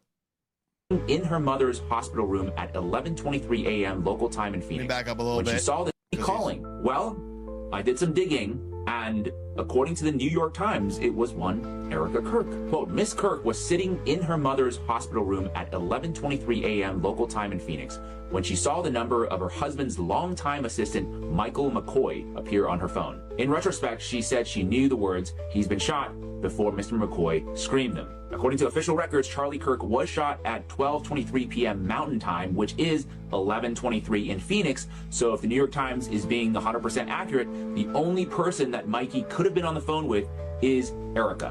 But the weird part in all this that I can't really let go of is that he witnessed practically nothing, right? He saw Charlie get shot, then he picks up his phone, supposedly calls Erica, immediately turns around, walks away. He didn't even look at Charlie, so he would really have no idea of Charlie's condition, unless, of course, he was told by somebody. Maybe somebody was feeding him the information as he was on the phone. I don't know. Or the quiet part out loud is maybe he knew something was going to happen before it did. Oh, and one last little bit. You'll never believe who was searching for one Mikey I McCoy don't even a few care about the months. Google Trend shit. Yeah, no. anymore. Like, it goes I'm to the over Google that Trends, shit. Yeah. But We covered that, and I'd like to think we did our very best to kind of debunk that very popular conspiracy with the whole spiking and this, that, the other. Do the research or check out the episode we did so. But here's this. Here's a little contradiction to what was just said. And this is from Mikey McCoy's father himself. It's Papa McCoy. Pastor McCoy. Pastor Papa McCoy. I'm looking at my son who's 24 years old. Justin's the CFO, chief financial officer, and Mikey's the chief of staff. And I'm watching, the minute Charlie was shot, he called me, says, "Dad, Charlie's been shot in the neck." The minute Charlie's been shot, he called me. I thought he called Erica. Which one is it? So did he call Erica and then he called his dad? Maybe. I mean, I that's... Yeah, well, all right. So we have like just two definitive possibilities here. And I don't think either one is too crazy of a stretch. Yeah. Right? And his dad could be hyperbolic inadvertently. Overly emotional. I'm just saying, but the minute Charlie was shot, he called me. Just being, Yeah. you know, over People take things too literally sometimes, right? Yeah. Please call But this part, I'm not sure about. every pastor and pray. Sorry, briefly, and thank you, C-Fowls. Again, reminding me of, my own initial opinion, or he was calling her and in shock. We have not eliminated that. We're just proposing everything until we get a confirmation. All right, I'm sorry. Please do go on. All good. Charlie was shot. He called me, says, "Dad, Charlie's been shot in the neck. Please call every pastor and pray." That's another thing. A minute, less than a second after Charlie was shot, he's like on his phone and walking away. Again, maybe his dad's putting words in there that he didn't say, like Mandela effect type thing. But how would he know where Charlie got shot if he wasn't even paying attention? But it could be that hindsight thing where you kind of fill in things that weren't said inadvertently. I'm glad that you reminded me of such a thing, because that's what our brains do, people. Sometimes if we don't witness things, but we hear, especially if we're there and we hear about it in the aftermath, we're going to fill in the blanks ourselves. And that is a real thing. Coffee Time, Shep, C-Fowls, Error, whatever you said, Pitbulls, Martin, Lisa, everybody in the chat. Thank you for the engagement. Thumbs up if you see fit. Subscribe, leave a comment. Thank you guys. All right. Sorry. Again. He has wits about him. He was just directing. He had blood all over him. And Wait. How does he determine that he has blood all over him over a phone call? No, but he left like right away. Okay, so he walked away even before. Wait. So the official story is he beelines it without like half seeing what happened. Right. Gets past everybody, including those in panic, and he goes right for his car. Allegedly, allegedly that's the direction of the parking lot. All right, Erica Kirk, and then Pops and Erica Kirk, and then straight to Pops. But blood from where? Right. unless that's what he told his dad. He has wits about him. He was just directing. He had blood all over him. And what was he directing? He was walking away. Maybe Pops is completely just guilty of, I think, embellishment. I don't know if I don't know. I'm not calling nefarious because I don't have the information. You're not calling nefarious. Look at you being so kind. No, I know. I'm not either. I know. Yeah, I know when you think something's up. Yeah. Frank Turek. I want to address something. The stupidity of the internet. Oh, signals? Really? You're going to put that garbage out? That they were giving hand signals? That was Frank Turek. So this is old. Obviously. He was covered in blood because he was giving Charlie CPR. That's another thing people are, stuck in the middle on, and people I know too, like my dad. It's like these guys who went down to help them when they don't have any blood on them. Why are they coming up with no blood, even though they're right around? God. Man, and then there's those that say like that's not really his body. Like, this is where the fatigue kicks in. That's okay. All right, I got you. Go on. Like I had to. I went to a certain site and I got all the available footage of the assassination. You're like the front one, the close one, the far one, the one from the side, where like a lot of them have been breaking down, and like you see from the one from the side, if you go slow motion, you can see that thing happen to somebody, like when a bullet goes inside and like expands their neck quickly and like whoa, you can see the shit happen. You're like, oh, okay, yeah, that's all she wrote on that.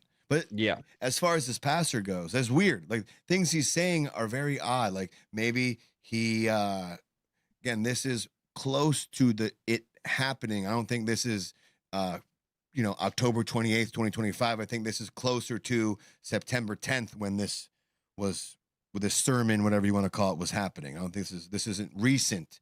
So he could be misconstruing some things, but it is still weird how he said, oh, he called me right after it happened. He said he was bloody. He was directing things.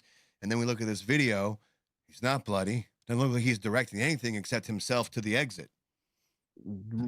Right. Yeah, I don't know.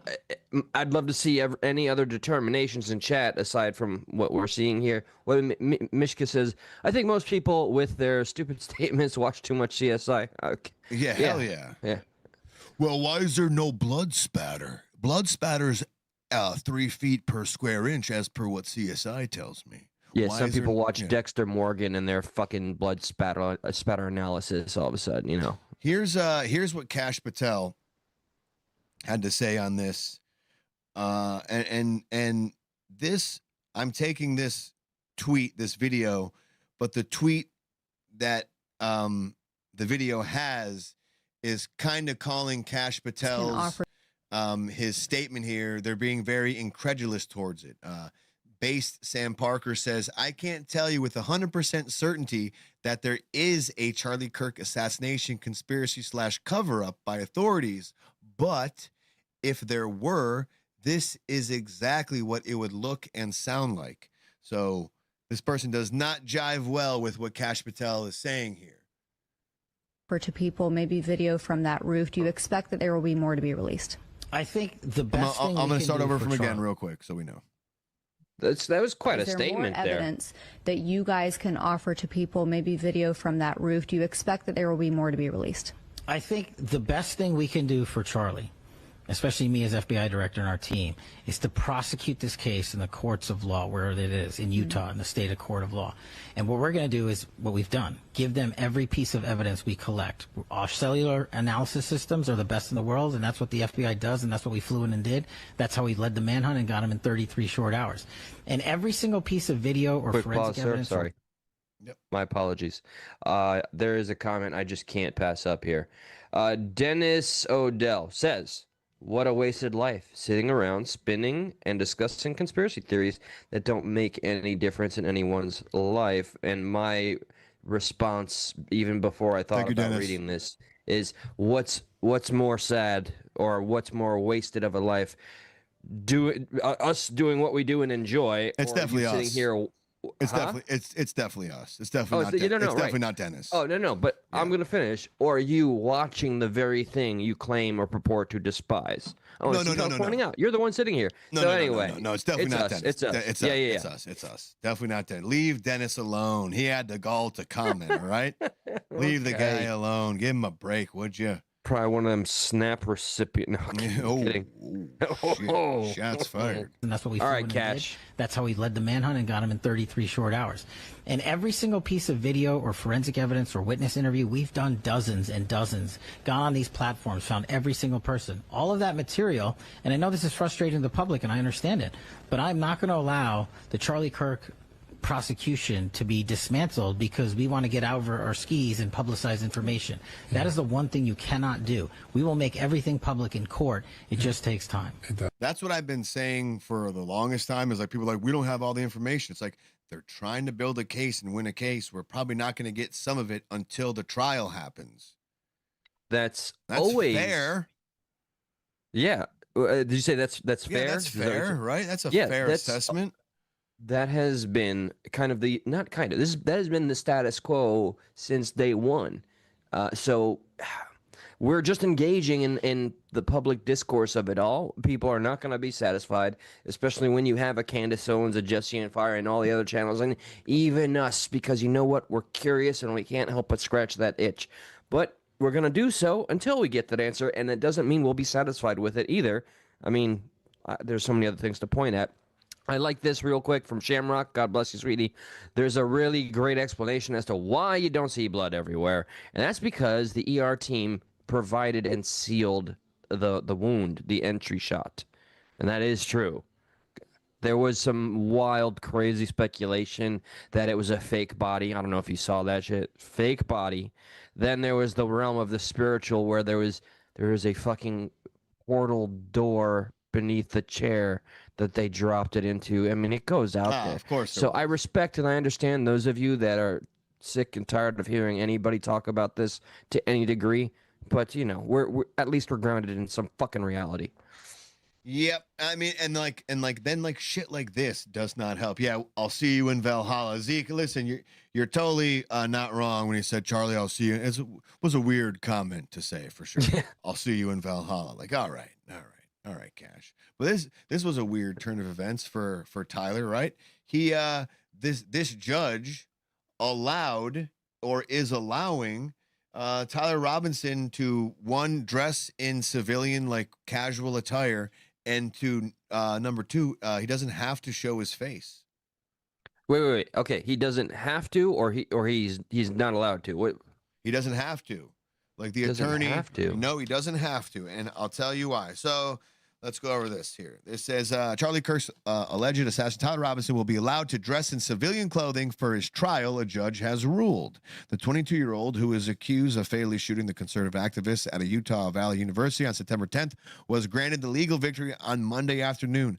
Though he did not appear on camera, when asked by District Court Judge Tony F. Grant Jr. if he could hear, Robinson said, "Yes, I can." Robinson was also allowed to not show his face in the Provo courthouse at a planned in-person hearing on Thursday, but that hearing has since been canceled. It says District Court Judge Tony Grant Jr. said he has allowed Robinson to wear civilian attire because the presumption of innocence remains. But they based it off of this. I want to put this. So he was going to be at one point allowed not to show his face, but it did say that case was canceled. So right now the biggest thing, I guess the hullabaloo, is that he's allowed to wear civilian attire. That's hullabaloo? I guess it really shouldn't be, because you're allowed to be presumed innocent. You know, you don't got to show up in a jumpsuit and handcuffs. Yeah, with a Hannibal Lecter fucking face mask, you know. What? It does say, although he will be allowed to avoid jail clothing, Robinson will still have to wear handcuffs and shackles, so he doesn't get away with everything. Says the court recognized that Ms. Robinson has no criminal history and no record of misconduct while in custody. However, the charges he faces are extraordinary and very serious, carrying potential penalties of life imprisonment and or death. It says The defense argued a jury could be swayed by the sight of Robinson in jail clothes and shackles.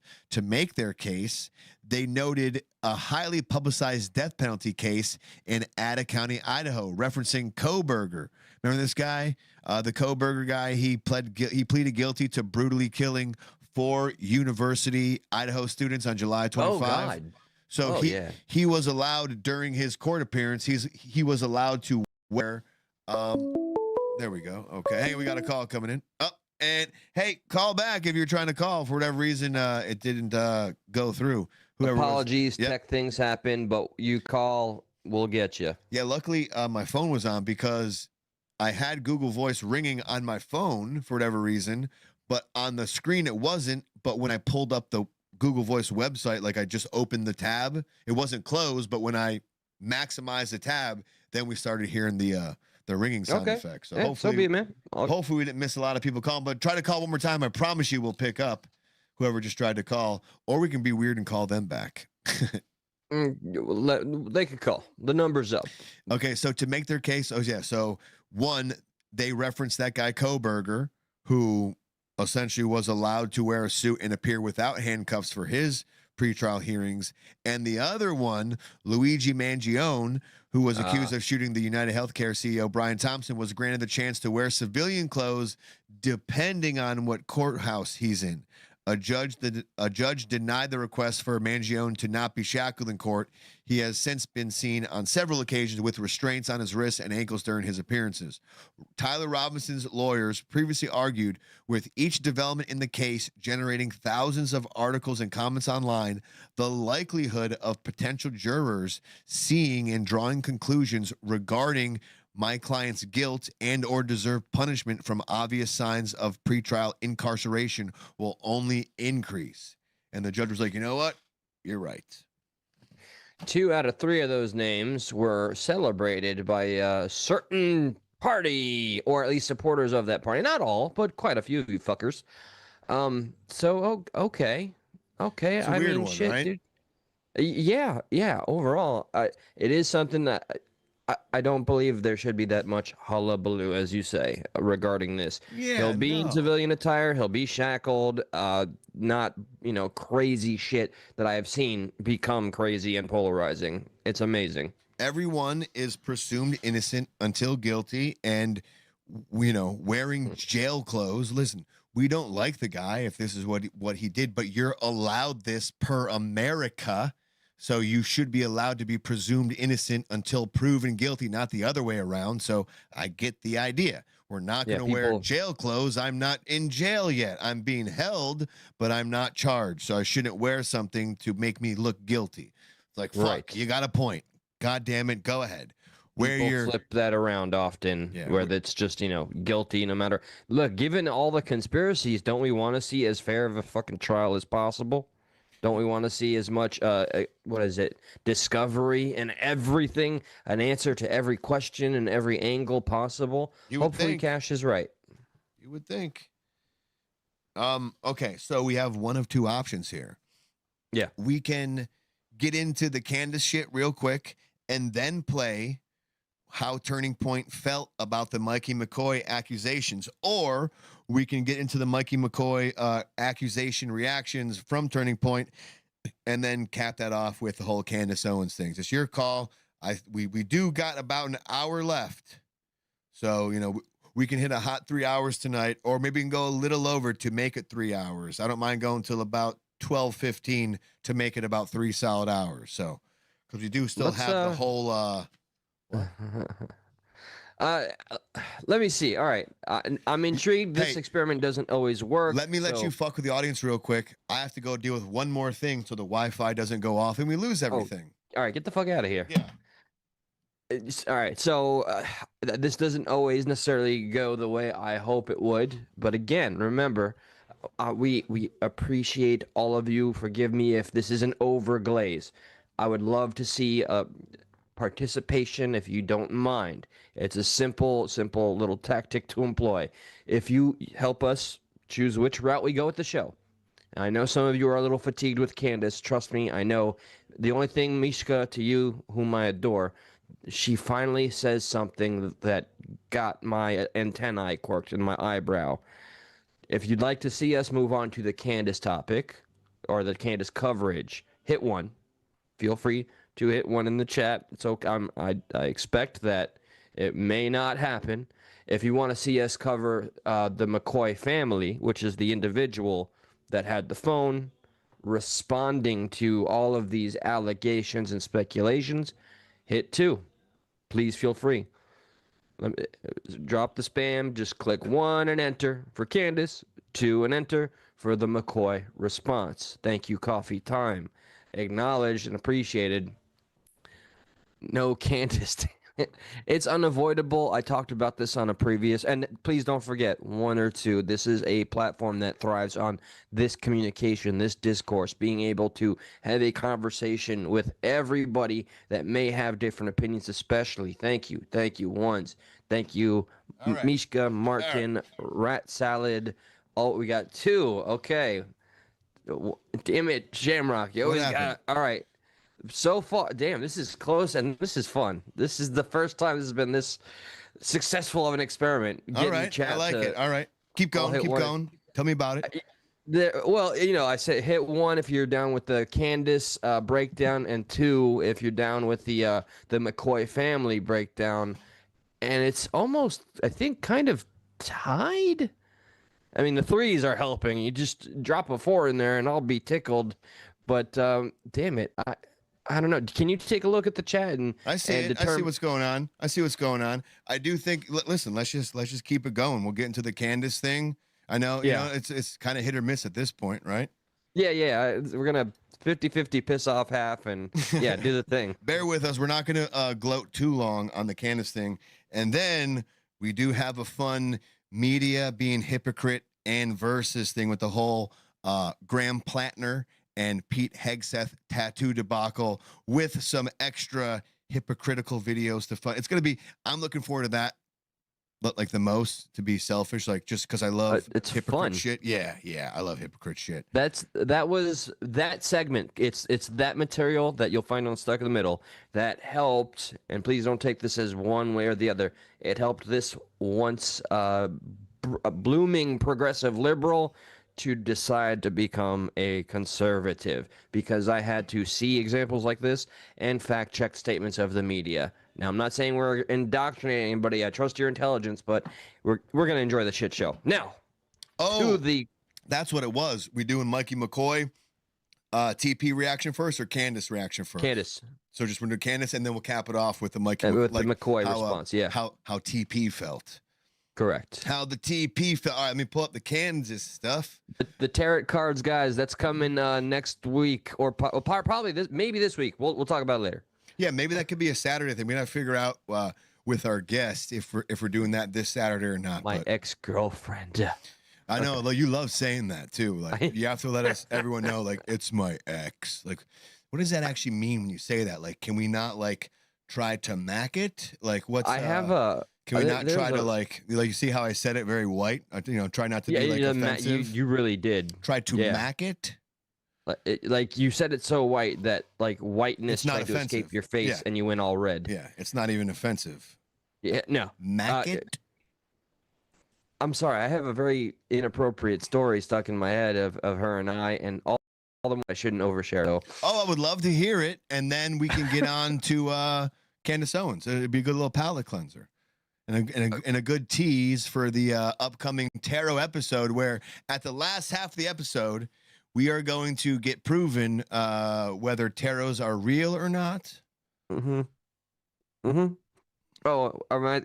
Now it's you. Gonna do the now you talk. No, this is really bad. Like, it's stupid. Yeah, but you can't all right. Well, then make something up and don't say the real thing. Like, you can't. You know what I mean? All right, all right. Everybody, this is fuck it. I'm on the internet. You can't dirty dick us like that and just put myself in the public spectrum.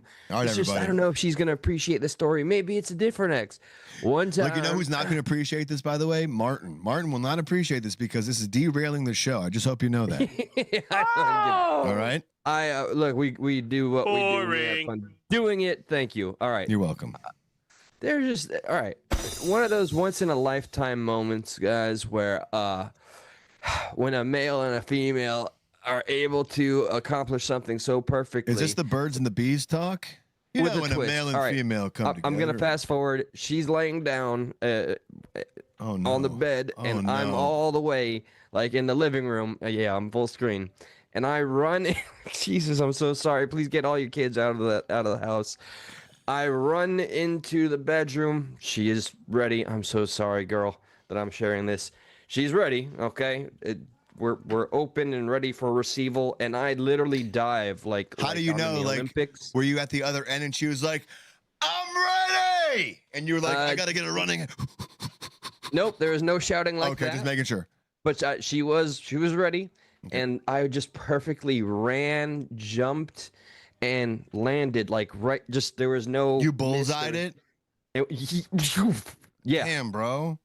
And that's good aim, but man, you could have really fucked your shit up. Imagine missing that. It was a moment. I think we were both impressed. Yeah, she was like, "Wow, good aim." Like she stood up with you still in. So like when she stood up, you were still attached. She's like, "That was fucking amazing, standing ovation." Is it a good sign that she laughed a little bit? Yes, it's a great sign. Yeah, because All right. I mean, like, how do you not like it's a laugh of like that was fucking crazy, you know? Let me add because people are confused. This is what are they confused about? It's someone. Are that's they confused going to about guess. how goddamn accurate you are? Like what are they confused about? They're curious who I'm talking about. They don't gotta know that. We don't gotta say that. We don't gotta get detailed with people. I think I already let the cat out of the bag. It's the person that's going to convince us if parents are ready or not. She's cool, man. She's one of my exes that I love to say from years ago, and that's a real true story. Canceled me. Okay, so to Candace Owens. So she's going to reveal our tarot and then reminisce about that one time you bullseyed her, right? That's what's going to happen. You know, that's a great idea. We can ask her. We can ask her like, how true was that? You know, we can ask her like, how on the mark was he? And she can do a little tarot card segment and be like, you know, she just pulls out one card that has like a dot right in the middle, and she's like, fucking bullseye. We're like, whoa. I'm he was telling the truth. It's going to play out exactly as you described, so be sure to stay tuned. I am very hard to persuade, so I think that I think it's all bullshit. Huh? Good luck on me, huh? Give me one of them bullseye cards. Nothing. I think we're the most skeptical when it comes to this conversation that we're going to have, and it's going to be fun and exciting. Somebody that really believes in tarot card readings and all that coming here and trying to make believers out of us. Now, without further ado, I'm pulling up Candace, and while I pull it up, I tell you what though, if you told me she knew Miss Cleo, call me now for your free tarot reading. I'd be like, then she's my bad for doubting her. I understand. I didn't mean to be a Miss Doubtfire there. Okay, and that's my apologies. She's legit. If she knows me friend Miss Cleo, you know, dude, Cleo is another thing that triggers me. So what do you mean on what? Her existence, her voice. What's her existence triggered you? Yes, she was such a scam artist. I loathe that woman. Dude, at 2 a.m. in the morning, that was ASMR. Like, I knew it was time to go to bed when call me now for your free tarot reading came out. I was like, all right, time to go to bed. Your voice is too close of a nail on the head. It's just, it's triggering, Josh. I'm emotionally unstable. You know, she put me in a little swindle. Yeah. Call me now for your free tarot reading. I was like, this is really good. I'm really good. All right, wash this palate cleanser with some Candace Owens. Never thought I'd say that. So you want to start off at the beginning? Oh, yeah. I would like to start off at the first 30 seconds because she says some incredulous, may I say, fuck ass? She says some incredulous fuck ass shit. And I was like, I would have said ass fuck, but I don't like ass fuck. Ass fuck is she says some incredulous ass fuck shit. That word. You know what I mean? Mm-hmm. Oh, see, but you like that though. You like ass fuck. I like fuck ass. Damn it. You know, there's no possible way to spin that one. 1 in the chat if it's fuck ass. 2 in the chat if it's ass fuck. Let us know. Do not participate. What a poll. What do you mean don't participate? Because you're afraid everyone's going to hit 1. That's why. How dare only you, sir? participate when I say it. Yeah. All right. Only an Eli poll may you participate. You can only smoke Eli's pole. All right. What? Whoa, that was weird. Okay. All right. I'll snap. What's up, Candace? Candace, you know Candace? Candace fit in your mouth, you know Otis. Otis feels so good. Oh shit. You're canceled. You are canceled as a co-host. Kansas cancel. Okay. Here's the first. Okay. This is the first 30 seconds of the, I mean, we're getting twos. Why are we getting twos? What was that for again? Damn it. I don't want to. They mean they're going with you. It's ass fuck. That's just because they're biased and they don't like me. That's all. They're camel fart. I like that. They're very loyal PP fans. So word. I can't deny. We know when you're loyal, you're loyal. So people like a good PP. More the power to them. More the power to them. Power to the player. Shucks, guy. You're the movie star. Power to the PP player. Not helping me right now in this poll, is it? I didn't see a lot of ones in the chat, do I? Huh? It's all PP. Okay. God bless y'all. This is the first one, and he means that too. Yeah. Because he thought you sneezed. That's why. I'm looking forward to this. Come on. I'm glad this is having fun too. Okay. All right, Pitbulls, you don't have to comfort him. He knows. Please He knows. don't. Please don't. Yeah. All right. Oh. All right, yeah. you guys. Happy Monday. I am back. I know you guys missed me because I definitely missed you more. And I feel so much better after getting out to the mountains. I've now, I think, officially accepted that Charlie Kirk is not coming back. And somehow. She just now. It's like a month and 18 days. I mean, it's a month. Yeah, it's a month and 18 days. Huh? Is she, all right, opinion, real quick. Everybody's sure. involved in this question. Comment? Is she trying to pander to people? Is this like an emotional ploy? Or do you think this was sincere, that she had to go to the mountains at 1 month plus in to finally accept this? What was the no and no? So no, she didn't. But what was the comment that allows people to go both ways was like, it took me just now to accept he's not coming. Like, what do you mean? You saw he died. Why? Are you now humoring that he didn't? It was like a fake body. It was a fake Charlie. You know what I mean? Like, what is the implication of saying it took me 1 month and 18 days to come to the conclusion that Charlie Kirk has indeed died? I think that was her direction, is that her coming to terms with it is what she intended. Just with this woman, I never know where she's going. So, but that still doesn't make sense, though, right? Does it take you a month and 18 days to come to terms with somebody passing? Usually you're in a different state of grief by a month. You've came to terms because you've gone to the funeral, you've grieved them, but you're in a different, like, maybe she means she's in a different state of grief where it's now like acceptance. You know, like, I don't know. That's what I will grant her. But what I'm saying is, when she plays fast and loose with her words and she's very broad with how she speaks, it allows a lot of room for implication and allows a lot of room for her to be like, well, I didn't say that. It's like, but you didn't not say that either. And I'm convinced that's by design. Yes. Like, this is the playbook she's written. This And is you put me in the thick of this here. Like, I'm wearing the shoes here. You're right. You know, last year I went to more funerals than I'd like to recollect, and there, as much as I didn't want it to be true, it didn't take me no month to. I went to the funeral and I knew this person was gone. Period. So, yeah, true. See, like, it's ringing on my. Guys, what's going on? Let me see. Hang on. Oh shit! All right. I'm trying to be respectful of everybody's opinions, but I have been pretty consistent about this one when it comes to anybody regarding or pointing fingers at Erica Kirk. I passionately believe that Erica Kirk was not involved. This is a place where we can have this discussion. All right. I have gone off on somebody for saying such things in this chat, but I don't want that to be the reputation of the show. But please know, if you're going to make that claim, I would require you to formulate the evidence or articulate it in a way that makes me think otherwise, okay? Google Voice is acting a fool. We just had someone call, but it only came through on my phone, so I said, yo, call back. Let's see if it comes through this side. What the fuck is going on with our shit? Okay. Yeah, it's not coming through on Google Voice. All right, there we go. There it is. Call from Donna. Donna, you're live on Stuck in the Middle. Finally, and not on just my phone. How you doing? What's up? I'm doing all right. It works, Donna. We're so happy to have you. We're so happy to have you. Yes. I listened to you all speaking of Candace Owens. Am I right? Yes, ma'am. Okay. Well, she's not one of my favorite people, but I have to say that the young lady has shown some heart toward who she held dear as a friend, and you got to give her room for that.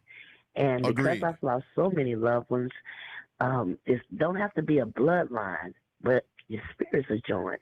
And it took me, I mean, I still cry today, and my mother died when I was 4. Sometimes people, they really believe in that friendship, and anyone can say is going to break that. We're human. Charlie Kirk, he too was not one of my favorites, but he didn't deserve that. Right. We all disagree, okay? That's what makes a democracy. Amen. That we can disagree and part our ways and part in peace. Even the animal kingdom acts better than that. You're not They wrong. respect. You're not wrong. Are you trying to say, and correct me if I'm wrong, are you trying to give Candace a little like leeway here? You're trying to say like, Yes. gotcha. Some grace with her. Of course. Yeah, like I do understand that we may be coming across a little harsh on Candace and saying like, why did it take a month and 18 days? And I understand that people have their grieving process, but if you don't mind, can you humor me too? And I know you gave me one example, but and maybe the example that you gave was the best one because it was quote unquote Candace's best friend. But normally when someone passes away, you're going through different stages of grieving, but normally the reason why you're initially upset is because they're gone. That's why you're crying, and so they're gone. So the way she says that it took me a month and 18 days essentially to accept that he's gone. That's why I just think it's a roundabout way to humor some of the conspiracy theories out there, but also say, but now I've came to the conclusion that that's not the case. Like it just seemed like, I don't know, a month and 18 days to quote accept. To me, you've accepted it essentially because that's why you're grieving. You've begun the grieving process, so to speak, because this person, they're not coming back, regardless how close to you they were, and you're crying, you're getting over that. So I don't know, Donna, your look thoughts. at the world that she lives in. She lives in a world where you can't exactly always believe what you see. And that's like my grandmother used to say, believe half of what you see and none of what you hear. And that's the kind of world she lives in because she's a journalist. Right. I mean, I'm pretty sure that my mom wished that John F. Kennedy was fake. That we wish that it was Dr. Martin Luther King was fake. It can't be real. Or all the little things you hear or see on TikTok, that Tupac is living on an island and all this other stuff. We know it's fabricated. But sometimes you just want to, it's so unreal to you that in this world, at this day and age, how humanity should have already evolved, not come to evolve. In the difference, look at the world she lives in. And this. No, go ahead. No, I was gonna say, I completely understand what you're saying, and I think the Tupac analogy was great. All these people, it's great, but I think it also kind of helps play into what I'm saying. Correct me if I'm wrong, because for me, for someone like Eli, and I'm not sure about you, Donna, but Martin Luther King, Tupac, they were far removed from people we knew personally. They were this kind of this this thing above us that you kind of looked up to, that have all you know, They almost made like mythical. A pop culture icon. You know, they were you know, like revered. Whereas when you're someone like Candace and someone like Charlie, to Candace, Charlie wasn't like that necessarily. Charlie was more like her friend. Charlie was more like on her level. So I would almost understand where like someone you don't know. Well, but let me tell you, I have Yes, a ma'am. sister that she left home and moved to New Orleans, and I have never seen her. I found out they just went ahead. That's when they used to have Green Cross. And my grandmother, they all searched for her. They called her establishment of where she worked, and they said she left and she never came back. Well, to this day, I don't know if she's dead or alive. Do you understand now? Yeah. And I love my sister. Her name is Lilia Stokes. And there's been so many times that I wish that, because when she left, she was upset. Okay? She just wanted to go out, get her a job, and just get out of Lake Charles, Louisiana. She just wanted to go away. And there's times that even my eldest brother say, I thought I saw Lily. You know, he was in California one time. He said, I could have swore it was her. I get That's that. because we don't accept that. And I don't know if she's gone. I don't. May I? Go ahead. Sorry. I didn't mean to interrupt. Donna. Go ahead. Oh, no, you're good. But sometimes people are so hurt. It's not that I hurt her because, man, I was a fetus. So it wasn't me, you know. So when you're told of someone that's close, we come from, if you want to get that close, we come from the same room, my friend. Right. And I wish that somewhere, somehow, she just pop up out the blue and explain herself. And of course, I would embrace her. And of course, I would love her because I will show her love because I love her now. Of course. So Charlie and Candace, they, like you said, they had that eye contact, that hand contact, singing and dancing, carrying on. Like I said, we can all disagree with one another, but we won't understand the other one's broken heart and how hard it is to accept it. You got to be kidding me. Maybe Charlie did this and he's just joking and he felt threatened and maybe they're just going to get him out of society and put him away. So you don't know the thoughts that go through a person's head. Right. You know? Yeah. That maybe she's going to get this phone call and telling Candace, I know that you see what you see, but know that I'm all right. And this is our last talk. And hang up. Right. And trust the fact that she would never say nothing. I want to thank you. It's hard to even debate Donna because she has such like a great point, and I would almost feel like wrong because like that is like a point I would like to just like keep as is, but out of my stubbornness, okay, I would just say then, for instance, like for your sister, she kind of like quote unquote kind of like and forgive me if I'm wrong. She quote unquote like disappeared kind of thing. Like she kind of like got out of the picture. You kind of never saw her again. Well, what she did is she left for a job in New Orleans and she was working with these people, a company, and I never looked back into it because I almost want to keep that imaginary thought. Heard. She's okay. Heard. You know? Yep. I don't want to know that she's gone. And I want to keep that thought so that maybe I could possibly stay spiritually stable because death for this world that we live, it's a physical final thing. But in my book, it's not a spiritual final thing. Right. But it's like with the deaths that I've seen, like close to myself, my family, I miss their face.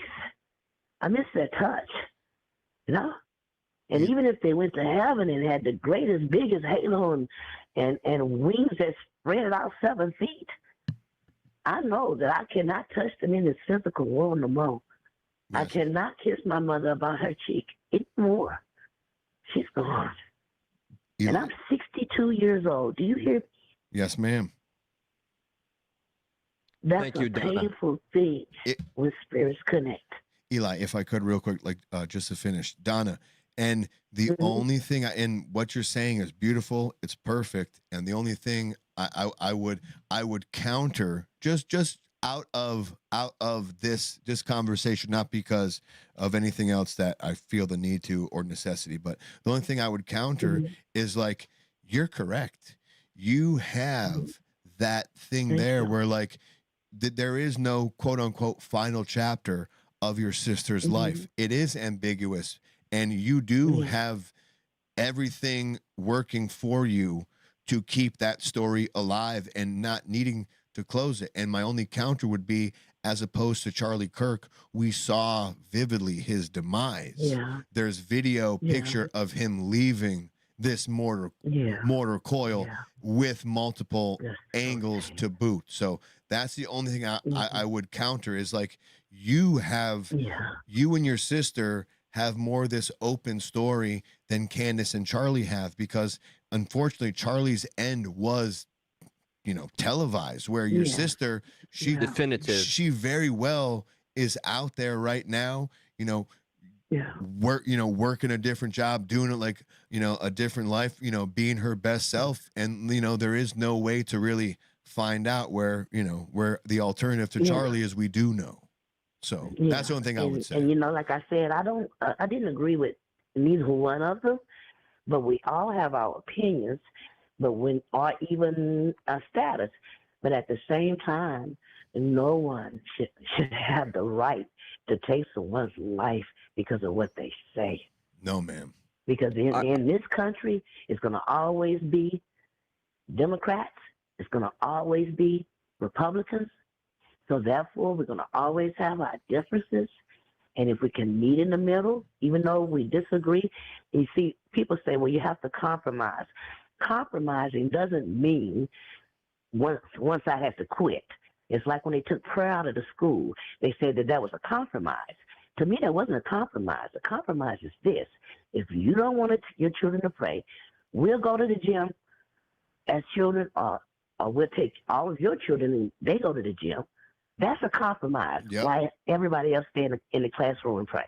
Yep. You understand? Yep. You see, because we all want to pray when a storm is coming and people are dead. And I don't want to get religious with this. Religion and politics is dangerous when you start talking about it, because it's deep, it's solid, and it's very soulful, spiritual. It's what carries you through this life. It helps you stand. When I was in first grade, they passed around a paper and said, check which one you was, the Republican or Democrat. Well, I checked Republican. But as a child, this is what I saw.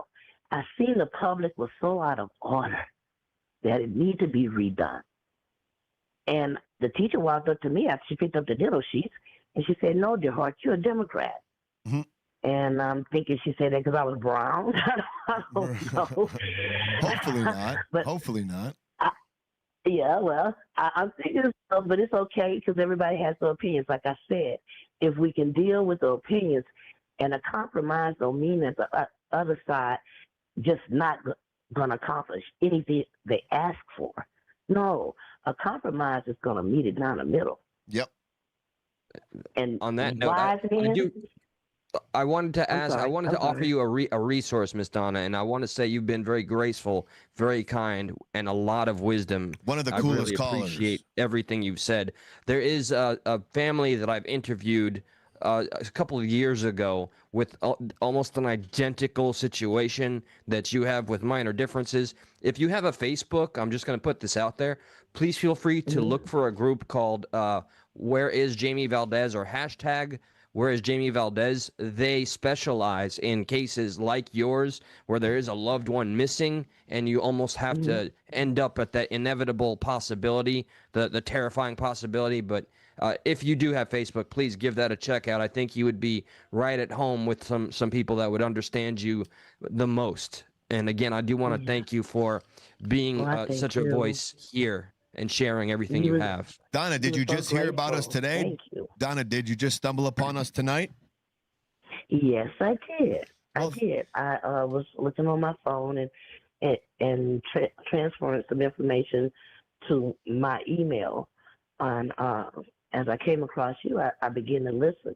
But it's this is so deep. This is spiritual. What we need to know, the word united is in where our homeland is. States.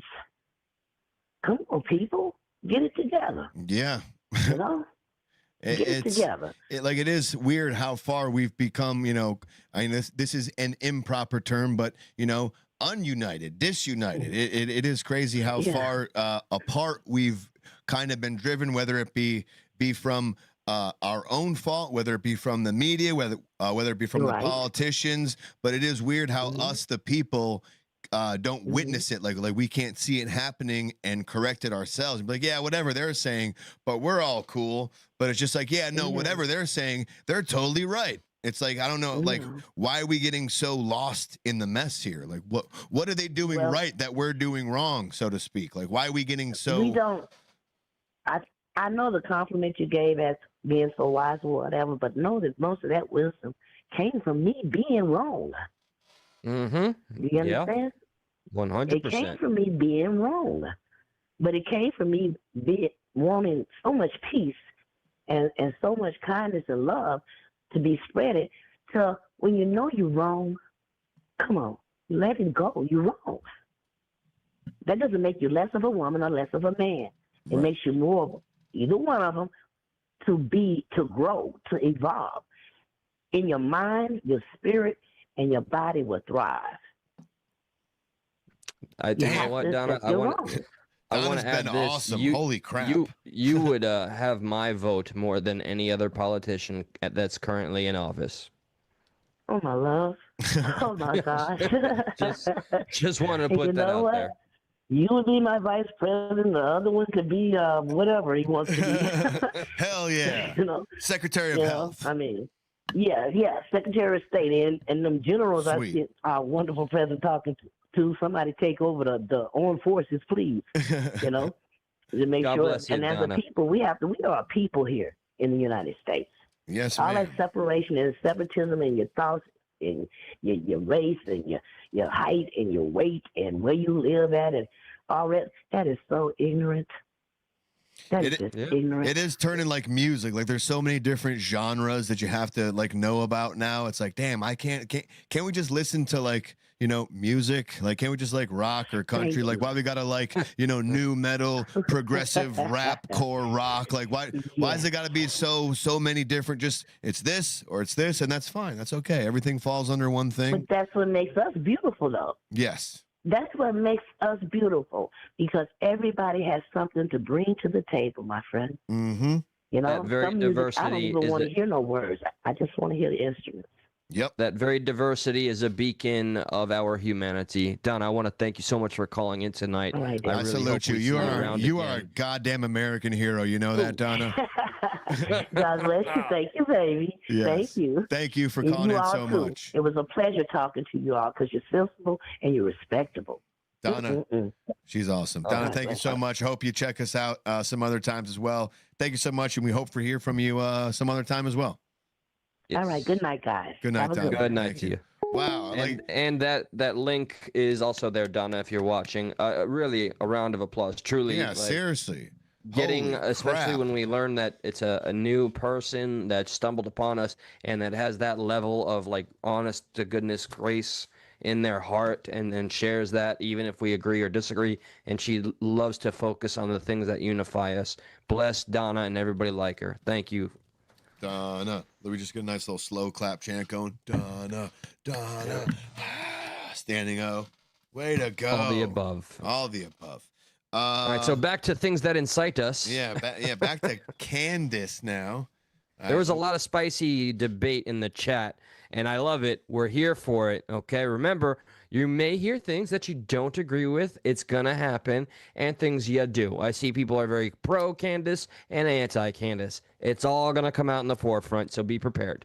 Let me go back just a tear because after we get over this next 15 seconds, that's when we fast forward a lot to your parts. But yes, correct. I forgot exactly what you said here, but let's just go from the beginning. All right, you guys, happy Monday. I am back. I know you guys missed me because I definitely missed you more. And I feel so much better after getting out to the mountains. I've now, I think, officially accepted that Charlie Kirk is not coming back. And somehow it took me longer to get there. Took me longer to accept that fact than it did. Takes people their own time to get to certain places, so we understand that now. So you know what? Take your time. any other. Some people accepted it within just a matter of days. His quote unquote closest friends, his closest political allies. Okay, now let me extend a little bit of Donna wisdom to Kansas. Yes. Kansas, you cannot criticize people for taking how long they need to accept someone's death, whether they be your closest friend or not. Thank you, Donna. Kansas, that goes for you too, ma'am. If Candace is asking for that very grace right now as she speaks her truth, how is she going to throw stones at others that are going through their very own? Don't you dare. I mean, I know I just re-illustrated the things that have just been said, but sometimes you got to get through to those people. Yep. So, all many right. others. Some people accepted it within just a matter of days. His quote unquote closest friends, his closest political allies, the White House, they all seemed kind of ready to move on so much faster than I was. It's okay. It's okay, Candace. It's okay. So now It's we can not a go- race. Yeah, it's not a race. Everyone takes their own time, as we've learned. As we've learned, Candace. Oh my goodness, this is really triggering Jules 111. God bless you, Jules. We're glad you're here. Why do you keep saying her truth? That is so freaking irritating. Because, dear Jules, not everything that Miss Candace says is 100% fact. She is not the arbiter of everything that is true. Right. She is the queen of speculation and baiting, and I'm glad she is passionate as she is to investigate, but it'd be disingenuous to say everything she says and will say is the truth. And as we've just been schooled and have learned, Miss Jules, is that everyone grieves on their own time. So for Kansas to make the assumption that because she's taken a month and 18 days to grieve would almost be silly to assume everyone else takes the same or less amount of time because that's what she takes. So that's what's silly, Jules. To assume and or demand. Yes, Yeah. That's what's silly, Miss Jules, if you don't mind. All right. So I guess the first one, Eli, you said setting up the secession plan with McCoy Sr. Yes. So, yeah, I would love to hear what everybody thinks of what they're hearing, because I believe she's implying something. Let's let it play. Terminology that was utilized by Pastor Rob McCoy just 4 days after Charlie was murdered. In front of his congregation, he spoke about Charlie's succession plan that he was somehow privy to. I don't know why, but he knew 4 days later and announced to the world that Charlie indeed had a plan. Take a listen. Everyone's worried about the leadership. It's like the same of TPUSA. Clip date. Don't. Close, too. He was wise enough at 31 to put together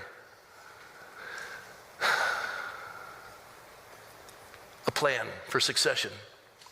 It's very clear what they decided, and they're implementing it now.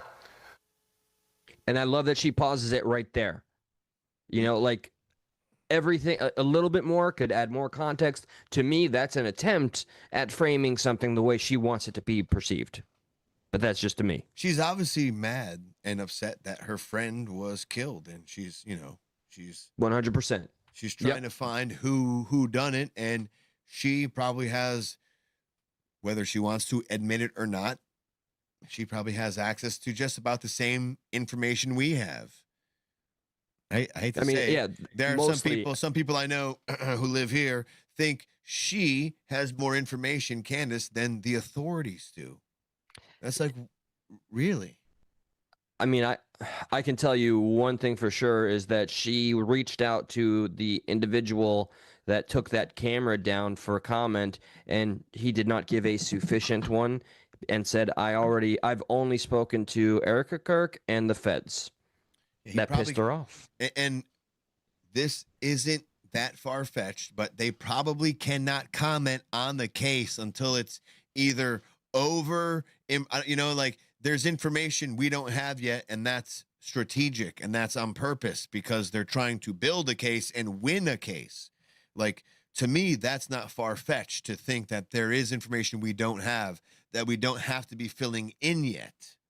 Right. To me, that is logical. For others, if it's more emotional, I understand. How much more of this do we got with this one where she talks about, let's see what else. You tell me when to stop with this one. Yeah, play a little more. Amazing. Amazing. So on September 14th, we were made aware of this succession plan. And I find that to be fascinating. The people who didn't even know Charlie all around the world seem to be fighting harder for him, fighting harder for truth. And it is, in fact, thanks to people on the internet like Sam Parker, James Lee, Ian Carroll, Zeb Boykin, many others, that a video from September 10th has gone pretty viral. Okay, so let's take a look at this. It's a video of course, Pastor Rob.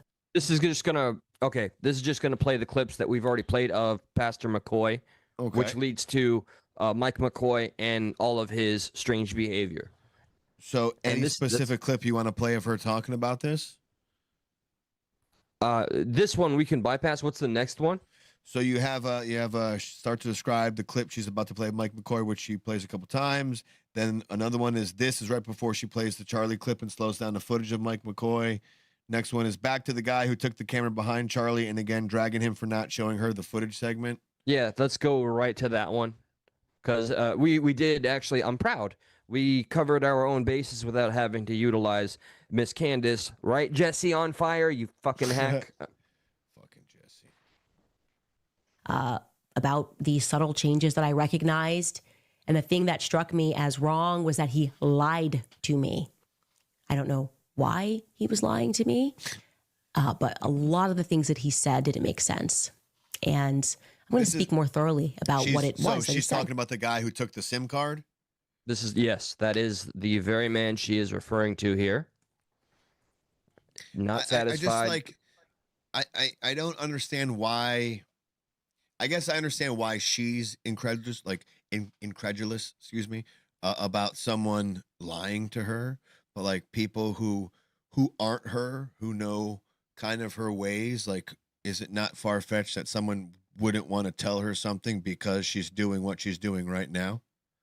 And just a reminder, and this may disturb some of the people that seem to be very emotionally invested in supporting Candace Owens, I would beseech you to try to sometimes tone the emotion down. She wasn't always 100% on the up and up with Charlie. They did have a falling out. That's not how it ended. That's not what it was forever, but it was a thing. And I'm sharing my own speculation. Maybe that had a part on some people not wanting to share information with Candace Owens.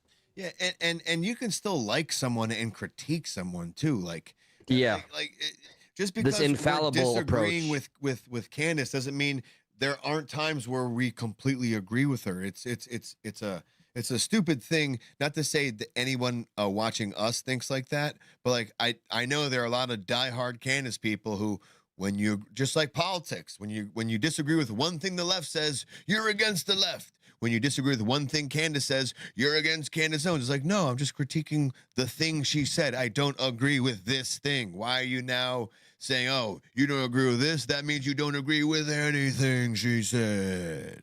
This might be tired and close to the chest for our channel, but simply because we were not celebrating that one specific vaccine, you got labeled, everybody gets labeled an anti-vaxxer. No, it's this one thing. You know what I mean? So this same thing applies to Candace Owens. And here, Jules is very outspoken, and I respect that. Call Jules. Call the phone, Jules. The number's up, 954-546-3455. Donna led the way. Be like Donna, Jules, and call the show, okay? I dig that. Be like that. Like, that's going to be a shirt. Be like Donna. Call stuck in the middle. That's how cool Donna was. Like, they're like WWD. Yeah. What would Donna do? WWDW. Or no, WWDD. WWDD. Yeah. That's awesome. I like that. I like yeah.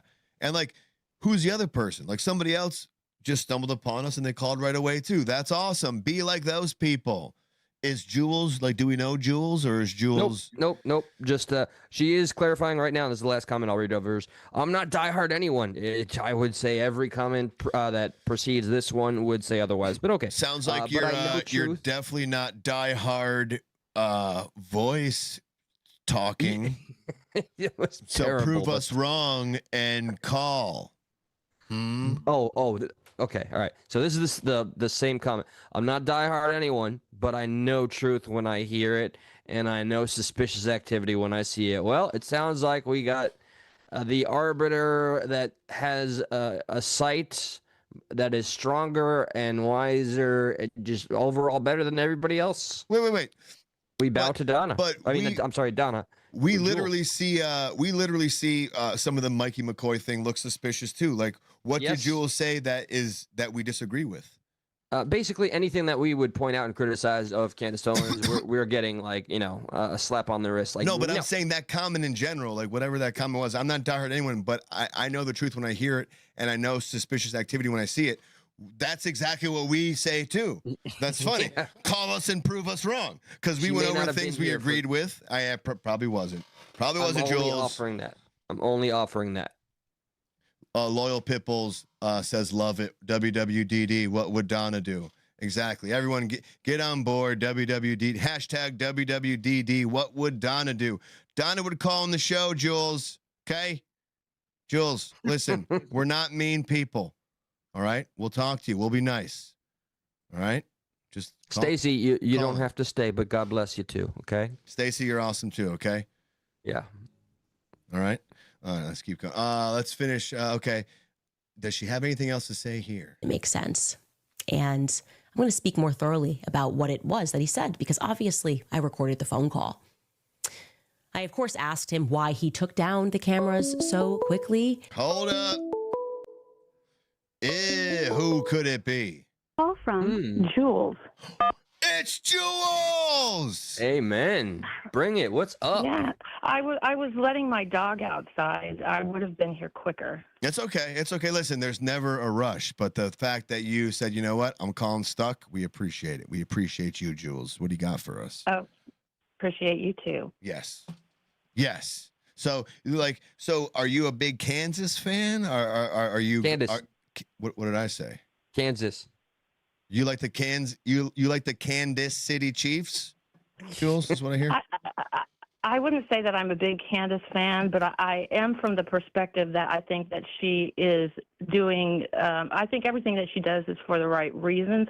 I think people try to minimize what she's doing to some kind of salacious need to get views, when in reality, I think even the thing with Brigitte Macron, although it does probably tend to draw in people that for the salacious purposes, I do think it's for the bigger picture, which is that we do have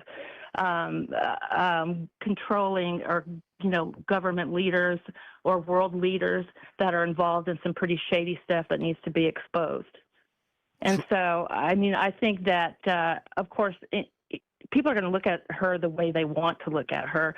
But in the end, I think that she has proven herself to be honest. She deals strictly with truth. I don't agree with her on a lot of things. I don't like her pandering for the Catholic Church. That irritates me. But in this instance, I see that this whole case is progressing so rapidly. I mean, just the fact that they've bulldozed everything and basically covered up any evidence that would have been available to the authorities. I mean, it is so suspicious and so outrageous. I can't believe that anybody would not agree with her from the perspective that they are moving on with this without thoroughly taking a close look. There's no doubt that this kid that they're trying to frame for this did not do that. He did not shoot Charlie Kirk. There's a few things. So, for instance, one of the times, so you say things, like she doesn't do things for views, which I respect your opinion. But for instance, when she does something akin to this, it's her Friday show, and she says, you'll have to wait till Monday to hear this new explosive news. How do you describe that? Like, to me, if she has good things regarding Charlie Kirk that could help the case, why is it behind a show as opposed to being given to the proper authorities? Well, I don't know what it is that she's putting out there. Is this something that you're saying that she did that she divulged today, or something that, you can only fit so much into one segment. I don't know. I can't tell you what her motives are because I'm not inside of her brain. But from everything that I've seen, I like the fact that she has actually held back on a few. Did you see the segment where she was talking about fishing and the bait? Because she baits these people, and I think she's running her own game here as far as the timing in which she releases some of this information. She is a big proponent of using that fishing term. I do, because of this show, watch her very often. I have identified a bit of her strategy. The only part I don't fully understand is when she baits the audience and not so much her targets that she wants to have involved, so they'll possibly incriminate themselves. So I And guess what we can just authorities are simply you call it a talking business. about? I mean, what authorities are you talking about? Because from what I can see, they've already made up their minds on how this is going to go. I mean, everybody that's been involved around Charlie Kirk in this final incident, these are all new people. All of the judges, all of the people that were located in the hospital, all of the people surrounding Charlie Kirk, they're all new. Well, I mean, and so in regards to what, like new to what, new to their profession? I'm just saying, it seems to me, I mean, even the White House, people have already decided from the authority side how the story's going to go. I mean, they're already accusing. They've got the media already, blaming this kid for shooting Charlie Kirk. When I mean, there's so many suspicious things surrounding them. Where's the bullet? Where's there's supposed to be all this blood. There's no blood. There's just so many suspicious things around this, and that don't make sense. I mean, what gun was he shot with? Because obviously, if he was shot with a gun, can I ask you a question? Do you know how soon? Because like one of the first thing you mentioned was like essentially, and you made comment about like how soon the crime scene was cleaned up. Like, do you know how soon the crime scene was cleaned up? Like I don't know exactly how soon, but I know that there wasn't really any investigation done. I mean, don't you remember? I mean, it was like days afterwards. Why do we think there was no investigation? Because it was just under a week that the crime scene was cleaned up. So it stayed. It wasn't just cleaned up. It wasn't cleaned up. It was like new cement laid. I mean, restaurants bulldozed. I mean, what is normal about that? So may I ask you a question? Like, do you think because the news wasn't there during the daytime, or let's say investigators wanted to do it kind of overnight? So I guess what I'm saying is, are you under the impression that there was no investigation done at that crime scene? No. Well, I would say, in my own opinion, and I can't give you any facts to back this up. Obviously, I wasn't there. I don't know. But in my opinion, what it looks like is just a big cover-up. I mean, I don't know how anyone could not be suspicious that this is a cover-up, because of the fact that there are so many. I mean, there are so many suspicious. Why is it that there's a suspicious guy that looks like he could potentially be a shooter from every camera angle? I mean, why is Richard or George Zinn, claiming? Yeah, that guy. Yeah. Listen. I mean, well, did you get the breakdown of George Zinn's history? How he's always been a provocateur. He was even found at other protests. Yeah, I actually found a videotape of him doing an interview that was very interesting, talking about everything that he's been involved with. So he's obviously an asset, or he's related in some form or fashion to a three-letter agency, no question.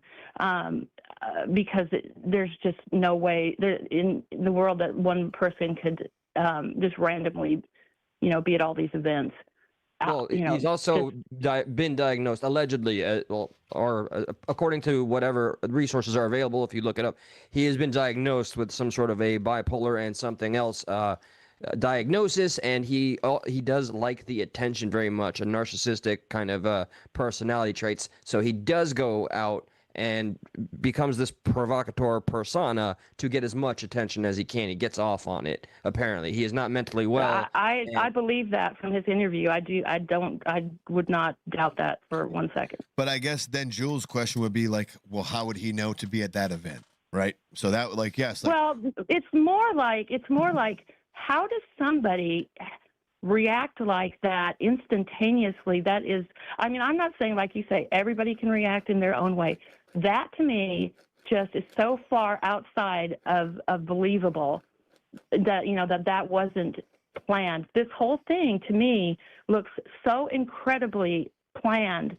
I mean, if you look at it from that perspective, it makes a lot of sense. When you see the way, what's the guy that they're being critical of that was on his phone, his right-hand man? Mikey McCoy. Mike McCoy. Yes. Yeah. When you see so many people just seem to be in lockstep, like they've got like this has already been planned out. When you've got the guy pulling the videotape from behind Charlie Kirk, you've got him walking to the car seemingly unscathed or unaffected by this shooting.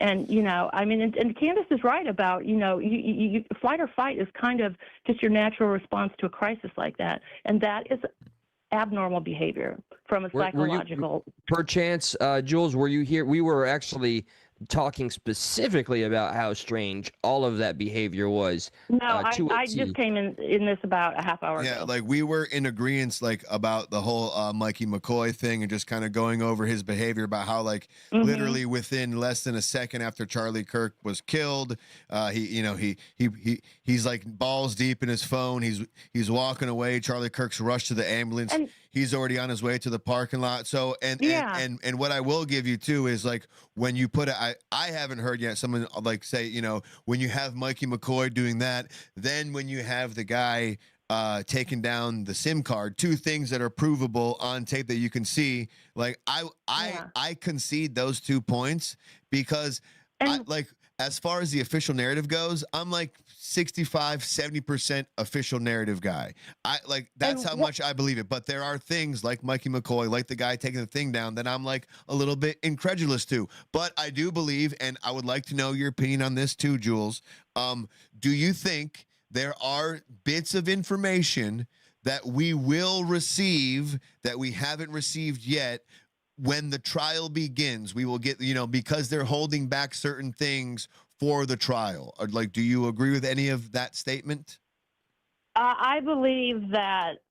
I think that yes, but why? The better question is how will those bits and pieces be formulated? Will they be actually bits and pieces that they've got in their hands right now, or will they be conducive to the narrative at the time? Because so much of this is changing so fast because of Candace Owens. You know, she gets information from all kinds of people, you know, with the following that she's got.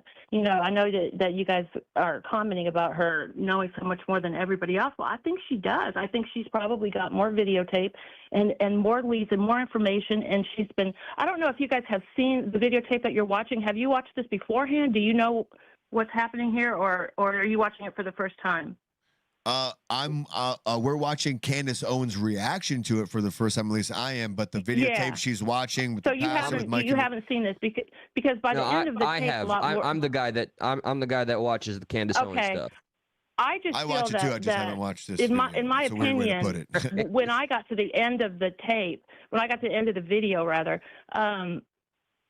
I got a better idea of why she was saying the things that she was saying. Right. A lot of it didn't make sense to me. And to me, this particular video that she made with what the information that she came out with, to me, I mean, talk about paradigm shifts. I think this is really going to open the eyes of a lot of people, because when you start learning, I'm not gonna spill the beans for people that haven't seen it, but a lot of the information that she's dug up about the families of a lot of these people involved in about every aspect. I don't know. I just think it's very enlightening from the perspective of, is anything real?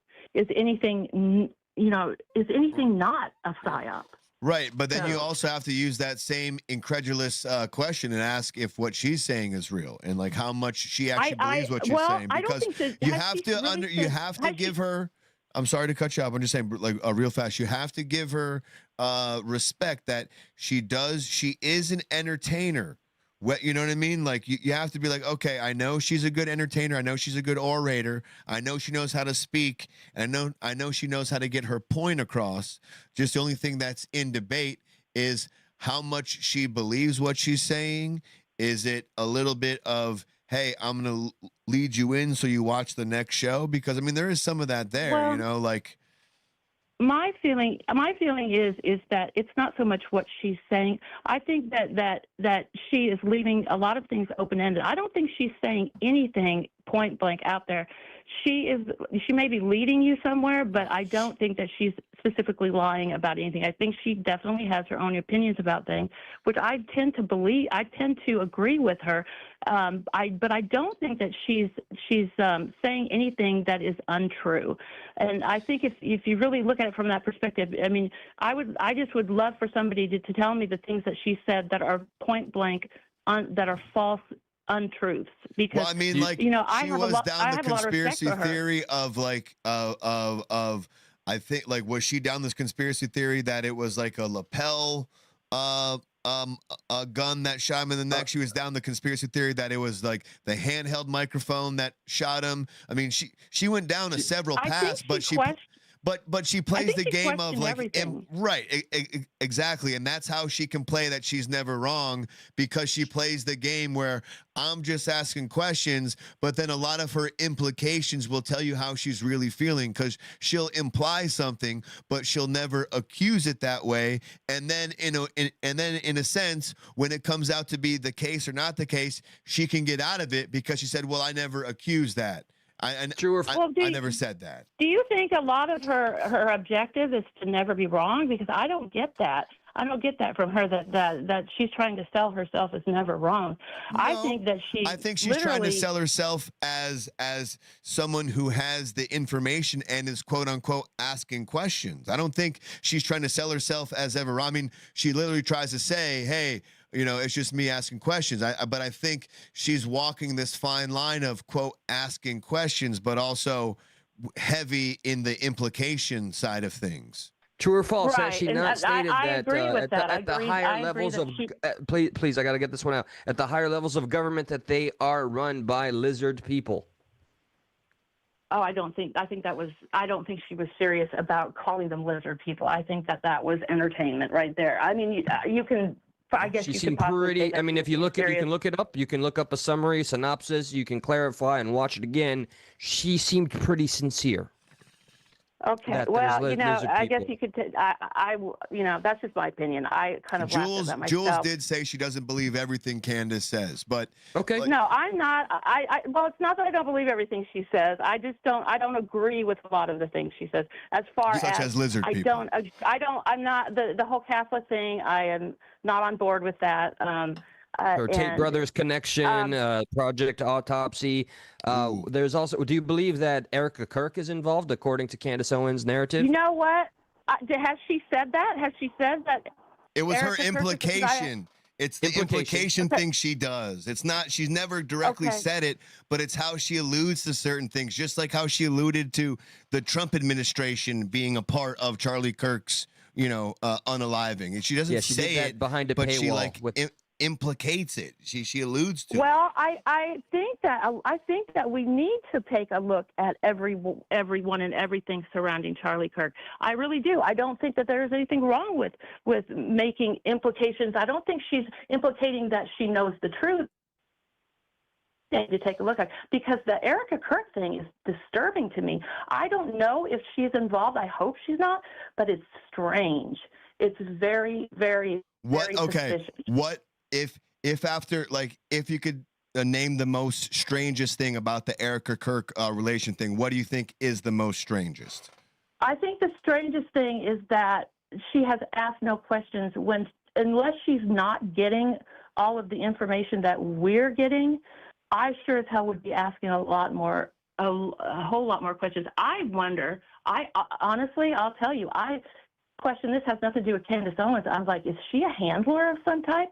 Because I just don't understand. I don't understand her grieving process, which is not I guess that's neither here nor there. We've been through that one 100 times, but the hugging thing with Trump was weird. There's a close, you know, they knew each other. They've known each other for a long time. And you just wonder, was this an accidental meeting or was it set up? I don't know. It's strange.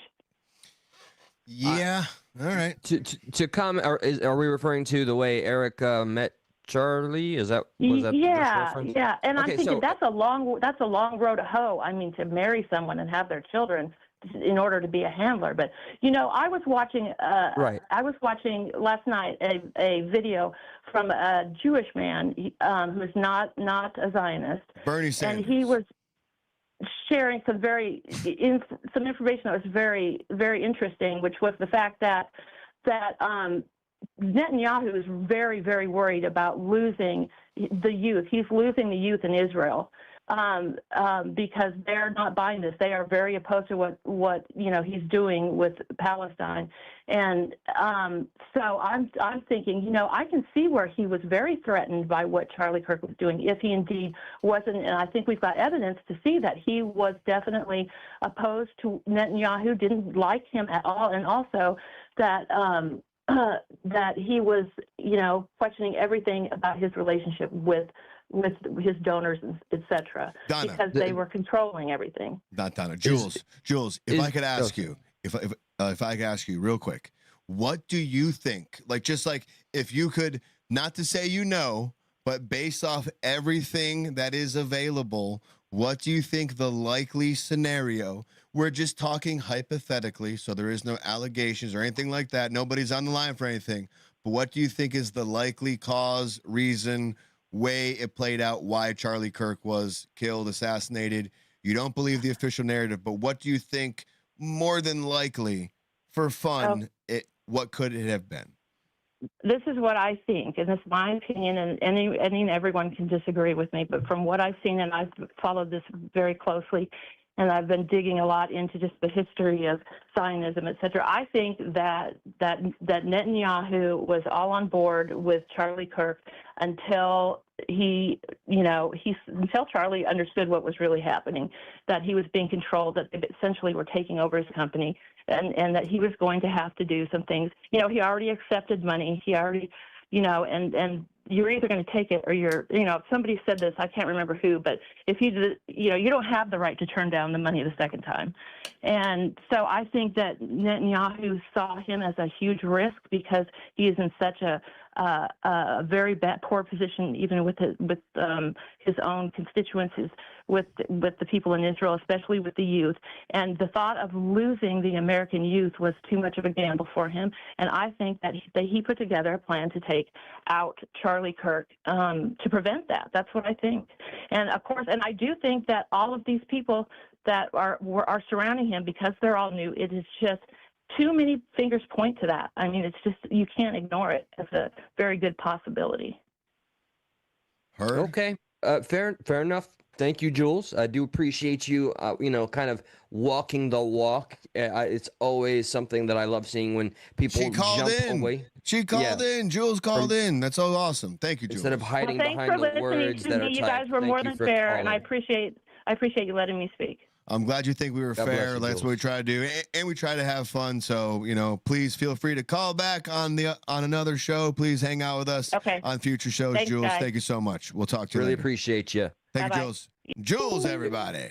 It was Israeli donors, by the way, and the request was they didn't want him to offer a platform to Tucker Carlson. And make of that what you will. I don't personally believe we have established a verifiable connection between them. I don't see why taking out Kirk.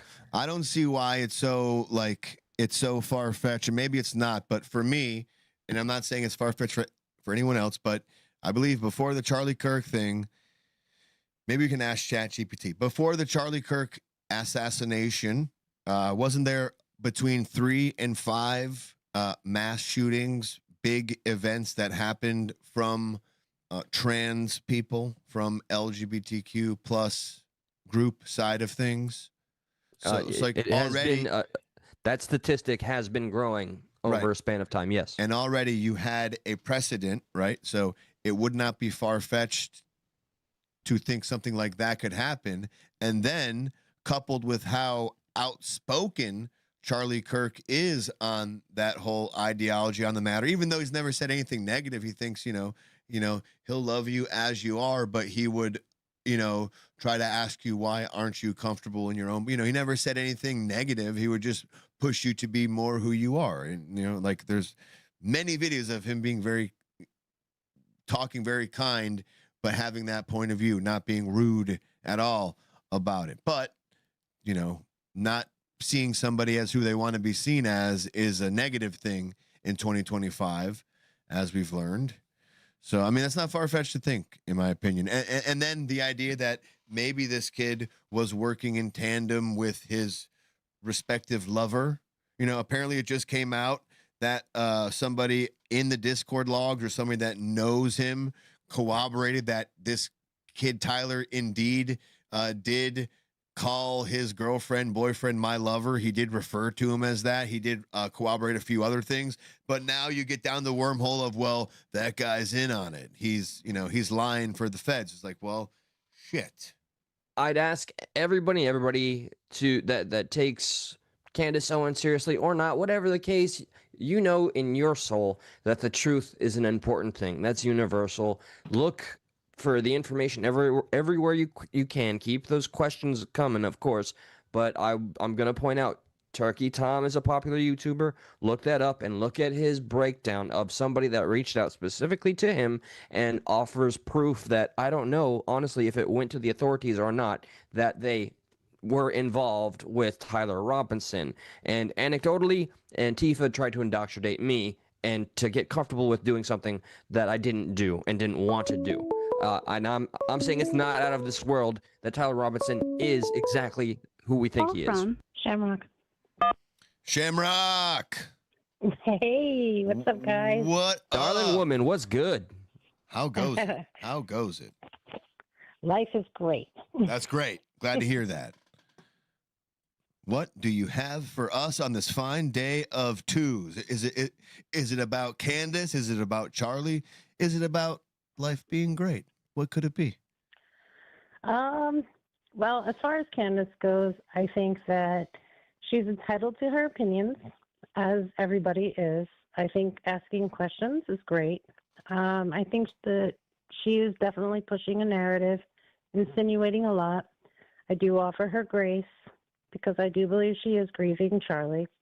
And I'm also open to anything if evidence is provided. However, she's yet to provide any evidence other than a few text messages that prove to be meaningless, really, other than, okay, so some people lied Right. about some text messages, but those text messages really didn't amount to anything anyway. So, I mean, she makes great clickbait, let me tell you. Not as good as the food I see you prepare on your social media, but her clickbait is really, really a close second. And that lovely poodle. Oh my God. don't you love him? Gorgeous. Thank you.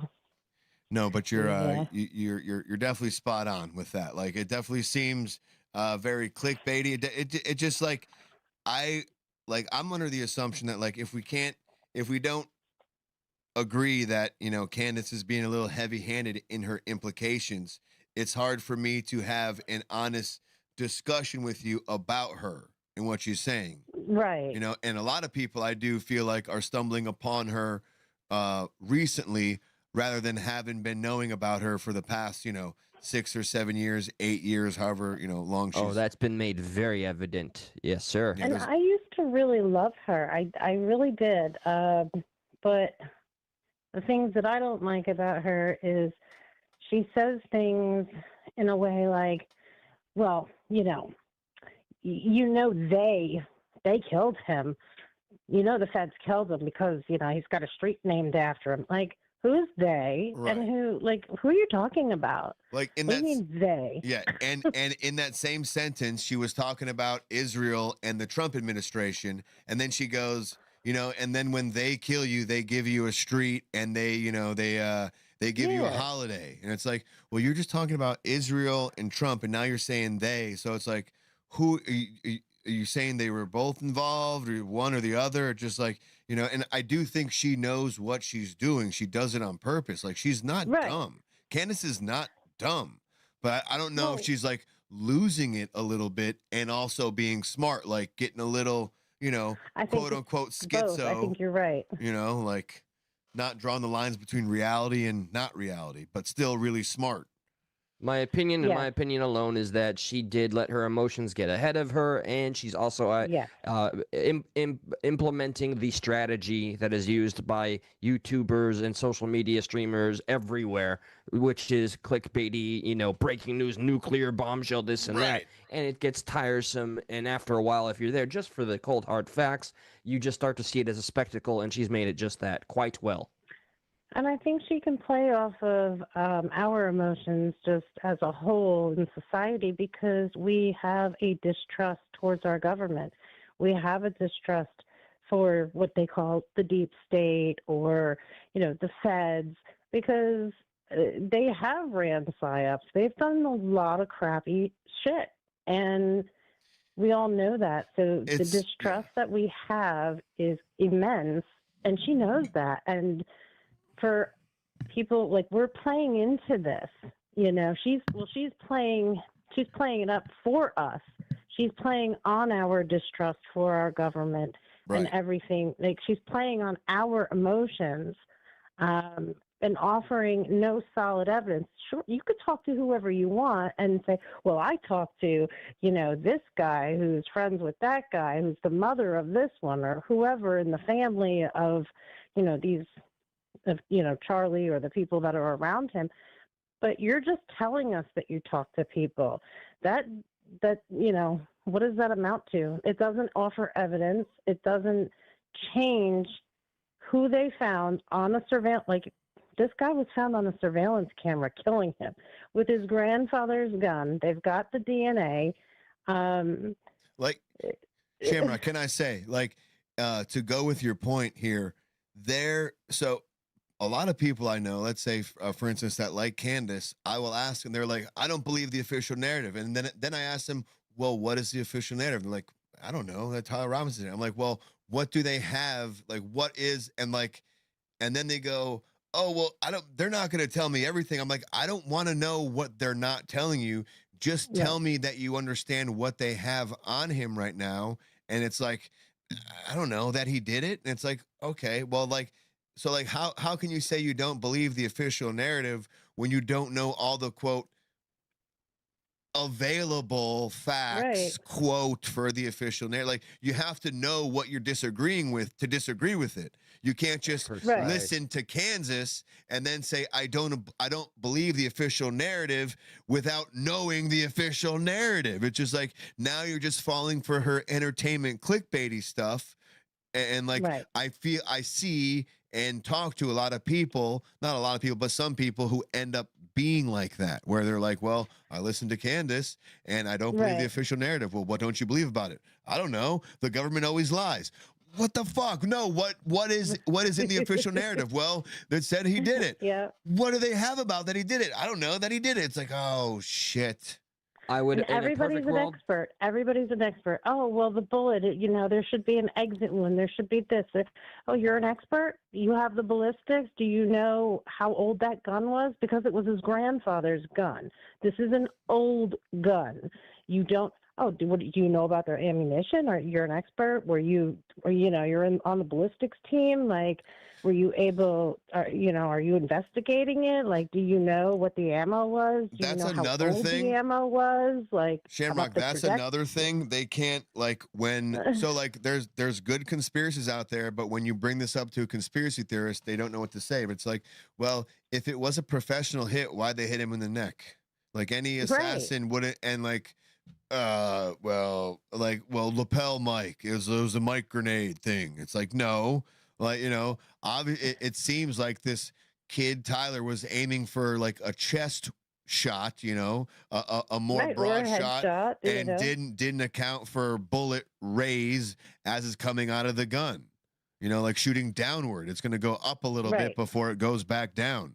And he was at that close of a distance where it went up, and or when you're pulling the trigger, you naturally kind of pull upwards. If he's that new to it, you kind of pull the gun up as you're pulling the trigger. That's like a newbie thing.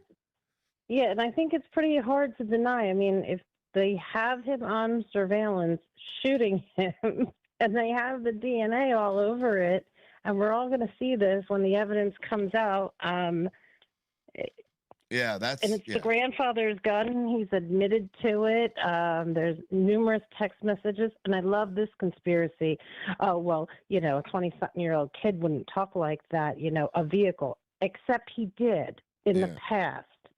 That's the language that this kid used. Like, where people are just going so far down the rabbit hole. It's sometimes it is just something simple. It was so tragic. and it's sad that we can't accept it for what it is. Right. Thank you, Shamrock, for calling. We adore you. You're an OG. One thing I'd like to add is, in a perfect world, the people that jump through fucking fiery hoops to believe everything Candace says, I wish they would apply that very same energy to the very narrative that they purport to always just say is not true because it didn't come from Candace's lips. If you know what you're disagreeing with, you can have a better argument, like Josh said. That would be an even playing field and make people look a little less unhinged. Yes. Touche. Exactly. Touche. And that guy that you were talking about, the one that walked off, there was Mike a really McCoy, great explanation that I saw about that.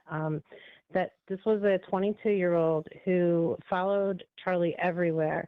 Yeah. And the gunshot went off and he went around, like, to get out of the way, take cover so he didn't get shot. He got up. And he saw what he saw. He was in shock. He was devastated. He just